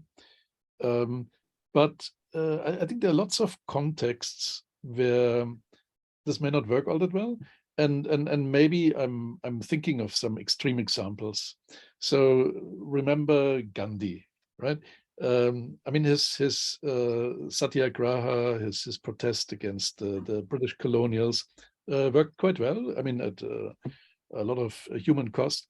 But he was also writing to Hitler, and that did not work all that well, unfortunately. So you can see there are certain limits. You know what that kind of peaceful and positive approach can achieve. And we live in a very dangerous world. I mean, just look at North Korea, look at Russia.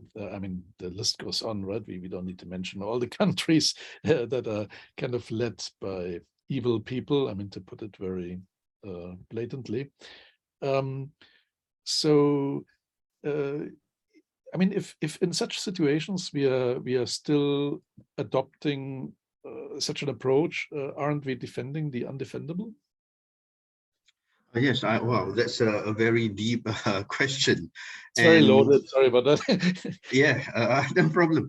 But I think before I come to that, okay, let me get to that first. I think if we look at certain regimes or dictatorships, there is an element of manipulation and deception that we are aware of. So it is more of not just being, it's not about being positive blindly. It is about being positive strategically, where we can also discuss, I think the other day, Jürgen, if you remembered our conference, the Stockdale concept by Jim Collins, where he says he was a prisoner during the Vietnam War, prisoner of war, and everyone keeps saying, I'll be out. They tried to stay positive. I'll be out by the next Christmas. I'll be out by the next Easter. But they were not, and some of them unfortunately passed away because of being brokenhearted. But the Stockdale concept or paradox says that I would like to achieve that dream, but I'm also realistic. This is my situation right now. So as part of appreciative inquiry, it is important to be mindful and look at the resources that we have. So the positivity comes as a strategy to achieve the dream. It is not a strategy, it's not positivity that allows us to be blindsided to the problems or the challenges that are inherent in the organization. The positivity is actually, they are actually strategic approaches to allow us to overcome the challenges. And if we look at appreciative inquiry, it engenders well-being. And as part of well-being, we have resilience and we have grit. I'm a bit biased because that's what my research talks about. There are also aspects of grit. I think it is, if I'm not wrong, it's Caroline Miller. She talks about authentic grit, which is what we want. And she talks about dark grit. So I think you mentioned Hitler. So Hitler has grit for sure. Unfortunately, in a very dark and evil way, as Stalin, to achieve or Stalin, terrible things. However, there's also authentic grit. Authentic grit also speaks about this particular lady who is so gritty that she wants to climb Mount Everest. So she sets up a plan and she got Sherpas to help her. This came from the book. So what happened was halfway through, the weather was so bad that the Sherpas advised her, don't climb any further for now, because you will get killed. However, she insisted. The grit came at the wrong time. It wasn't strategic. It was just blind. And unfortunately, she lost some parts of her limb. I'm sorry to end it, in such a dark way. But what I'm trying to highlight is grit has to be authentic, but it has to be strategic as well. So appreciative inquiry is actually a strategy based on positive approaches. That we will not be blindsided by the challenges. We will not be blindsided by the dark side of certain elements that exist in sadly some places. What we are looking at is to change the situation using strength, using positive approaches, because there are many benefits to this, including our well-being. But at the same time, if we look at another aspect, which is quite a popular movement now, they call it mindfulness. We have to be present as well, without forgetting the vision. We have to be present. Okay, this is my situation. I've got to be realistic, but I'm working towards something. So I hope I could answer that. And I think if I look at what Margarita has said, I hope that has helped also. Margarita was sharing that can we get the most important points from the conference, the wonderful ideas, the appreciative strength of this conference, and work towards a better vision of the conference next year. Jürgen, I hope I've given you some, just to shed some. I just wanted to say it's an excellent answer, and that is actually also my own thinking, because I think when you look at the concept of hope, I don't think a good concept of hope is hoping against hope. You know, the kind of naive hope, but it should always be a critically infused hope. And that's exactly what I understand that you are talking about. So we are completely aligned on that. Thank you. Yeah, it's a strategy using strength. It's not to use positivity to blindside or to have deception. And if we look just very quickly, probably something more lighthearted, if we look at the movie Shawshank Redemption, there's a saying inside the movie that says hope kills men. Well, I disagree. Because I think it has to be used as a strategy to sense make. I think Carl mentioned earlier as well, to sense make, to engender change. And as you have mentioned, Jürgen, there were like Gandhi, even Mandela, the years that he was in prison. But he was very strategic in how he approached things. And he was brilliant in that respect. So just to quote some examples. I think this methodology is definitely not foolproof, but it goes, I think, quite to some extent in effecting positive change. Hopefully, it does. So thank you so much. Thank you very much.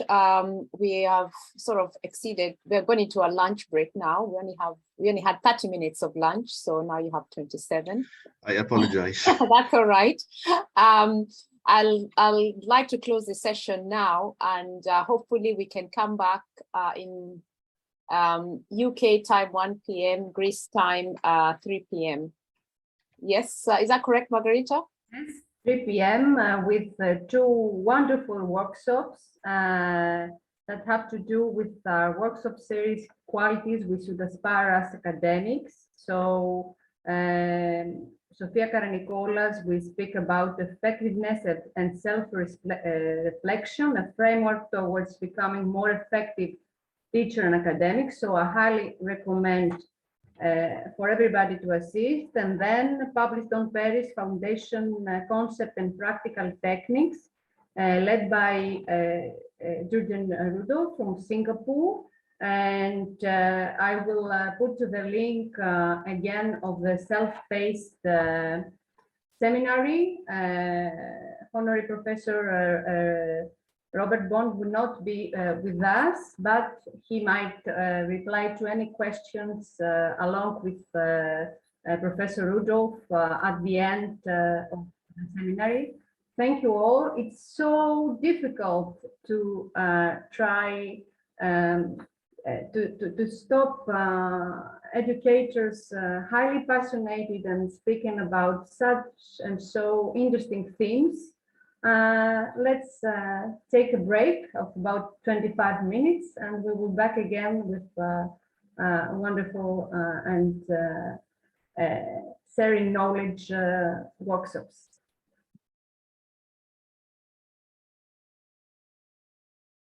So welcome. I hope Sophia is ready as well. We are on the workshop series of our conference, and the first workshop by Honorary Professor Sofia Karanikolas from Australia is entitled Effectiveness and Self-Reflection, a Framework Towards Becoming More Effective Teachers and Academics. So I will read the description before Sophia starts. In this workshop, Honorary Associate Professor Sofia Karanikolas we'll discuss the importance of self-reflective practice in teaching and seeking and responding to diverse forms of feedback. This session will also include the use of reflective practice frameworks that help guide educators to evaluate their teaching effectiveness whilst engaging in scholarly practice. Finally, the importance of developing a unique teaching philosophy will be explored as a means of assisting academics to outline their aspirations and goals and further developing their professional identity as teachers. So we all need to listen to what Sophia has to say. Sophia, the floor is yours. Thank you so much, Margarita. And I'd like to first of all thank everyone and all the speakers today, because hopefully my session will help to tie in a lot of the amazing things that have already been raised by lots of speakers, things like obviously the effectiveness of self-reflection, and we've had lots and lots of discussion on that in all the sessions.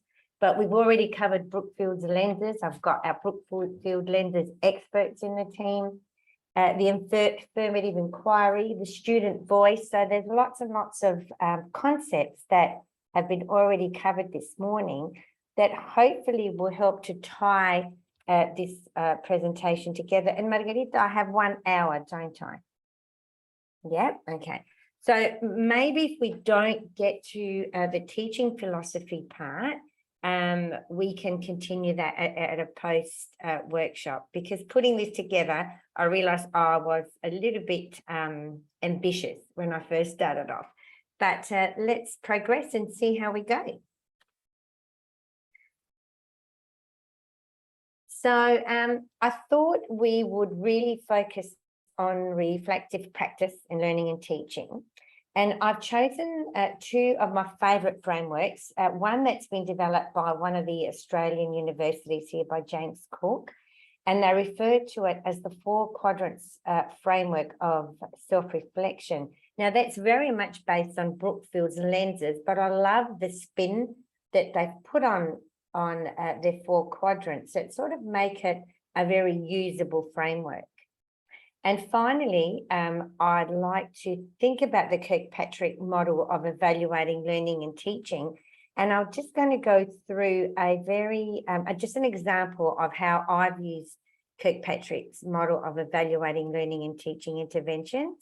And then all of this helps to then build that teaching portfolio that Margarita was referring to. But most importantly, when we really start the process of self-reflection, we also start to develop our concept of who we are, our professional identity as a teacher.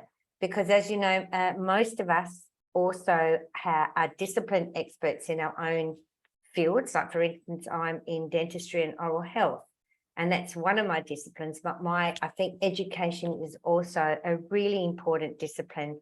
And as even Jan mentioned, and a lot of our other speakers this morning, because we're an expert in our discipline, it doesn't mean that we are experts at our teaching. So the amount of effort that we put in reflecting on our professional discipline practice, we also need to offer that same amount of time when we're reflecting on our teaching practices. Now, I know, again, I'm possibly preaching to the converted here, and I know I have got lots of experts in this audience. So I would be so excited to hear what everyone has to say as well, and hopefully contribute to the co-creation of this presentation as well. Yeah, sorry. So let's have a little bit of a discussion. And if for those of you who don't want to talk, you can actually write something in the chat. But I'd like to ask you to currently reflect on how you evaluate your effectiveness as a teacher when you reflect on it. What are the mechanisms that you use? Or if you're a student, like a postgrad student, what are some of the, I guess, tools that you use to evaluate the effectiveness of your supervisors, of your own teachers? So do I have any volunteers or anyone would like to write in the chat? Thanks, Margarita. You like to communicate with my students and listen to them. I think that's possibly the most crucial part. And so I guess what you're saying is the feedback that you get from your students, it is what helps you reflect on whether or not what you're doing is effective. Is that correct? I like that, Vanessa, using Zoom polls to get immediate feedback at the end of the lesson. Wonderful. Can I ask what type of a question you asked at the end? Yeah, I'll just unmute if it's easier. Yes, Try to get in the chat. So I used to probably not really think too deeply about the questions at all. I was sort of just saying, you know, did you enjoy today? What was one learning takeaway? You know, things like that. So if based on enjoyment and what did they learn and what are they going to do with it? But since I've been reading about Stephen Brookfield, I'm now looking at his critical incident questionnaire and trying to work out, and hopefully I'll get to a chapter in the book that he's talking about that I'm reading, working out why his questions have been chosen. Like what's the philosophy behind those? So I think I'm going to formulate them a bit differently next time. Well, I think, Vanessa, by the sounds of things, you were doing what's called, have you heard of the 1 minute paper? Yes, I have, but just the name of it, I don't know what it is. Well, you've been doing it. Basically, the 1 minute, no, and it's an evidence-based paper, and I actually use it all the time as well. If you want to get immediate feedback that you can use to sort of modify things as you go along, what you do at the end of any session is you give them a little post-it or 2 little post-its, or if it's online, you can just use an online poll, and you give the students a minute to write down what was the most salient thing of the lesson, or what was the most, what part of the lesson they enjoyed the most, or what part of the lesson they enjoyed the least. So that gives you that information. You only give them a minute to complete that. Or you can either also ask them the question, you know, what was the one thing that you really liked learning about today? And what was the one thing that you're still not sure about? And I really like that one, because at the end of a lesson, you know, you might think that you were quite clear on the content, but you start to pick up on what students still didn't have a good grasp on, and then basically give them a post activity or follow it up on the next lesson. So if you don't have time to put into practice the critical incident questionnaire, you can follow up each of your lessons right at the end by using that 1 minute paper. You could also use a 1 minute paper at the start of a lesson where you ask them, what do you expect to learn? You've got a minute here to ask any question about the topic or anything that, you know, what your expectations are of this session. And then you can follow up at the end to see whether or not you had met their expectations. So that 1 minute paper is really, really effective to get that feedback on the go. Thank you. Any other comments? No? COQ term is really interesting, and Brookfield has been enlightening in this sense. Absolutely.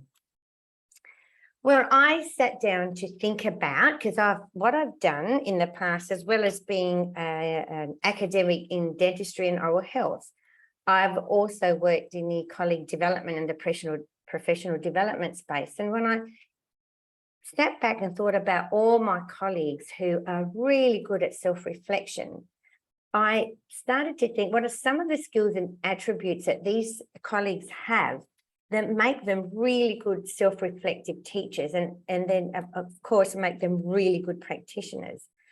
I think it's important to be open-minded, and I really love Muhammad's affirmative inquiry, because by being open-minded, you look at a problem in a different light, and you look at it as if, okay, where there's an issue, but how are we going to use that issue for positive outcomes? And I think COVID posed a huge issue, but I'm very much of the mindset that although it's brought a lot of negative aspects, we can also really focus on a lot of the positive aspects that have also come out as a result of that when it comes to learning and teaching, and in a way revolutionizing the way we have rethought about the way we deliver teaching. Creativity is also a really important skill to have. Having a constant inquiring mind is important. I think we also need to be quite open to providing feedback to our peers and our colleagues, and also being open to receiving it, and trying to not look at it in a defensive way, but looking at it at different, that people's different perspectives on your performance. Being able to critically analyze and evaluate all the data, and this data might be anecdotal, it might be just from emails that students are actually sending you, or it could be through formal surveys as you collect your data, or even through your learning analytics, when you look at levels of student engagements in different learning activities. So there's all of this data that we can start collating and looking at it through a critical lens. I know Margarita has been talking about collaboration quite a bit in the morning, and I think that is core to being a really good self-reflective practitioner, because sometimes, we need the support of others to be able to help us achieve what our vision is. And this is where we have to become visionaries as well. It's important to always have some clarity of thought. And look, sometimes that doesn't come naturally to a lot of people. So there's no issue in there's a lot of thinking frameworks out there. There's design thinking frameworks. There's frameworks that sort of outline how to investigate issues. So some of us don't have that gift of clarity, but there's definitely frameworks that can assist us here as well. And I think for me, the best one is courage.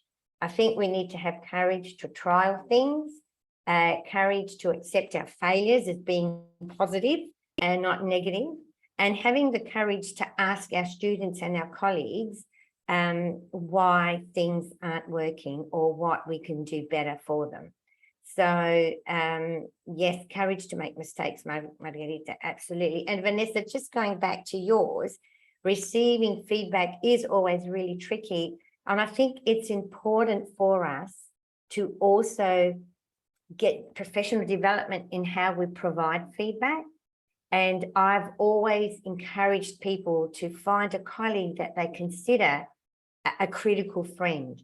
So that this colleague or colleagues want, what's best for you, and they will provide feedback in a way that will support your growth. So I think that's really important. So yeah, there's a whole skill in how to provide feedback. Any comments on that one? Okay, well, let's move on to then, how do we apply evidence and scholarship to our reflective practice? So it's one thing to say these are the skills and the attributes that you need, and this is the data that you can collect. But in order to be reflective practitioners, and we need to be evidence-based as well. So it's not just based on a feeling that we have, but it's based on the evidence that's evolving. So this is one of my favorite frameworks, and it's the James Cook University's 4-quadrant framework. And again, it's based on those lenses that have been developed by Brookfield. So we've got, the self-reflection lens, we've got the student learning lens, we've got the student experience, and then of course the peer review lens as well. And in this as well, of course, underpinning all of this, most importantly, is also our understanding of pedagogy and looking at the literature. It's so important as well, and the research that's coming out. So I'm going to look at each one of those separately now, just to expand on them a little bit. So let's have a look at the first quadrant, which is our self-reflection quadrant. So how do we self-reflect? Okay, so we've got our student feedback, and again, this can be formal and informal, and then how do we respond to that feedback? We have feedback that we sometimes get from the profession. And I know for us, we have external stakeholders, if I can use that term, that come in from our industry and look at our programs and give us feedback on how effective we are or how work ready our students are. And so, you know, having a look at the feedback that we get from our external stakeholders as well as our internal stakeholders is really important.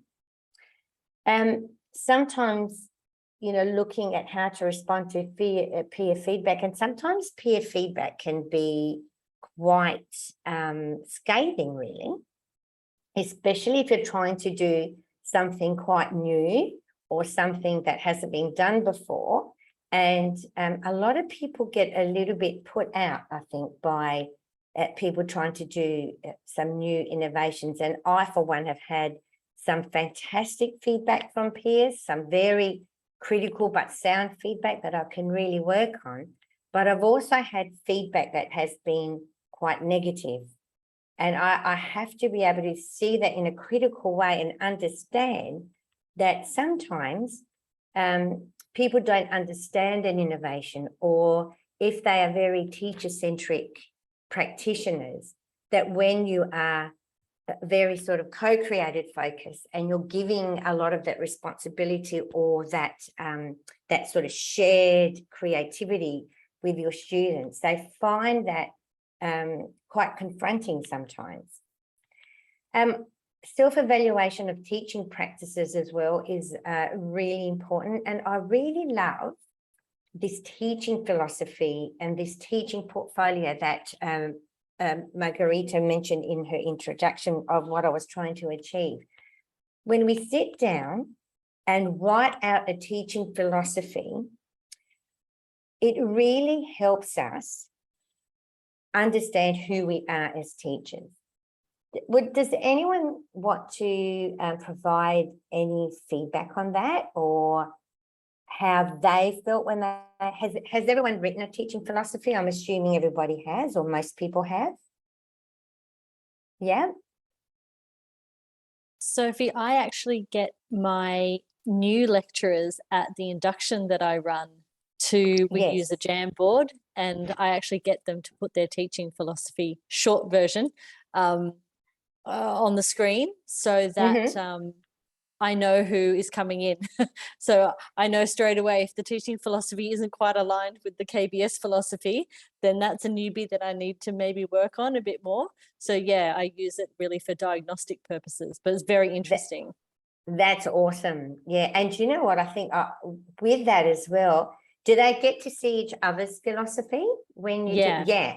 All right. Yeah. So that really also reflects the diversity of even that cohort of peers, which then you can also use to say, well, look how different you all are in the way you perceive learning and teaching. And this is how your students are coming in as well, with that vast array of different opinions and approaches. So that's really clever to use that as a diagnostic tool. You know, Sophie, can I interject? Yes, Michael. You know, one of the things that I write in my teaching philosophy is that I'm as committed to learning as my students are. And it's all about that self-growth that you're talking about. And I don't know if anybody else has had this experience, but this is sort of an informal poll that I've done with my colleagues, and a lot of them don't actually, excuse me, read their evaluation sometimes, because I don't think they want to hear anything negative. And I know that sometimes negative feedback stings a little bit, but I think it's really important that we hear it, as difficult as it may be. And I'm happy to say that most of my feedback is positive, but I always have one or two students that take the opportunity to tear me up for whatever reason, and I end up paying more attention to that than I do anything else. Michael, I'm so glad you raised that. Before I say what I think, does anyone else want to add to what Michael has just mentioned? No. Yeah, yes. I think happens to a lot of teachers that they get really positive feedback, and then they focus on the negative feedback. Anyway, I think it's a mistake. And I mean, we should certainly not ignore the negative feedback, and we can learn a lot from it. I mean, personally, I remember many years ago, students used to tell me that I'm a bit monotonous and that I kind of thrown away because I think I was still very lecture-centric. And well, it didn't feel really good to read that, but I certainly changed my style as a result of that. So I think it's important.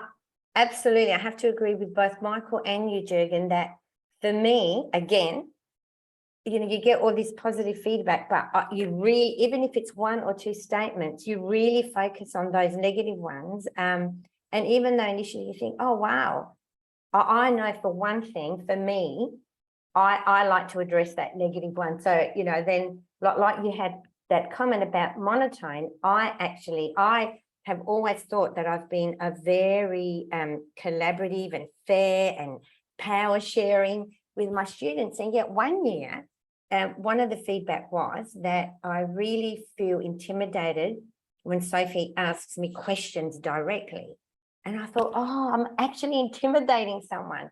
So I've never done that ever again. I always get them to do a pair and share before they share their responses. So and that made me think of, well, I've got to stop doing that, you know, and just sort of getting them off guard. So that made me reflect on the way I ask students questions. So even though you don't like to read the negative ones, I think you can turn it into a positive by re-looking at your practice. But I think it's important, almost like writing it like a teaching journal or a teaching philosophy statement, to really, you know, have that sort of strong sense of, you know, professional identity as a teacher. And again, I think, Michael, you also mentioned that, and look, all of you in this session are of the continuous professional learning nature of teachers. Otherwise, you wouldn't be in this conference. But we are learners. And I know, you know, I learn constantly as well. And I love it. I love, you know, along with my learners, they teach me just as much as what I teach them. Vanessa, sorry, I can't see your chat there. Oh, yes. I was just saying, I yes, agree. So you can't self-reflect if you don't know what they didn't like. If you're trying to be student-centered, and that particular student, you know, maybe was intimidated by me asking a direct question. Unless they say that, I'll never know. It's really hard. Exactly. But I also find it interesting that people don't read their evaluations. I know in the past, I've had colleagues who said to me, oh, but there's no evidence in those silly feedback set, you know, surveys. I don't even pay attention to them. But I find that astounding, because that is, you know, of course you have to triage all your data, and it's not just the only form of data that you use, but I think they're very important. All right, so let's move on to the student learning. Now, I think this is really important as well.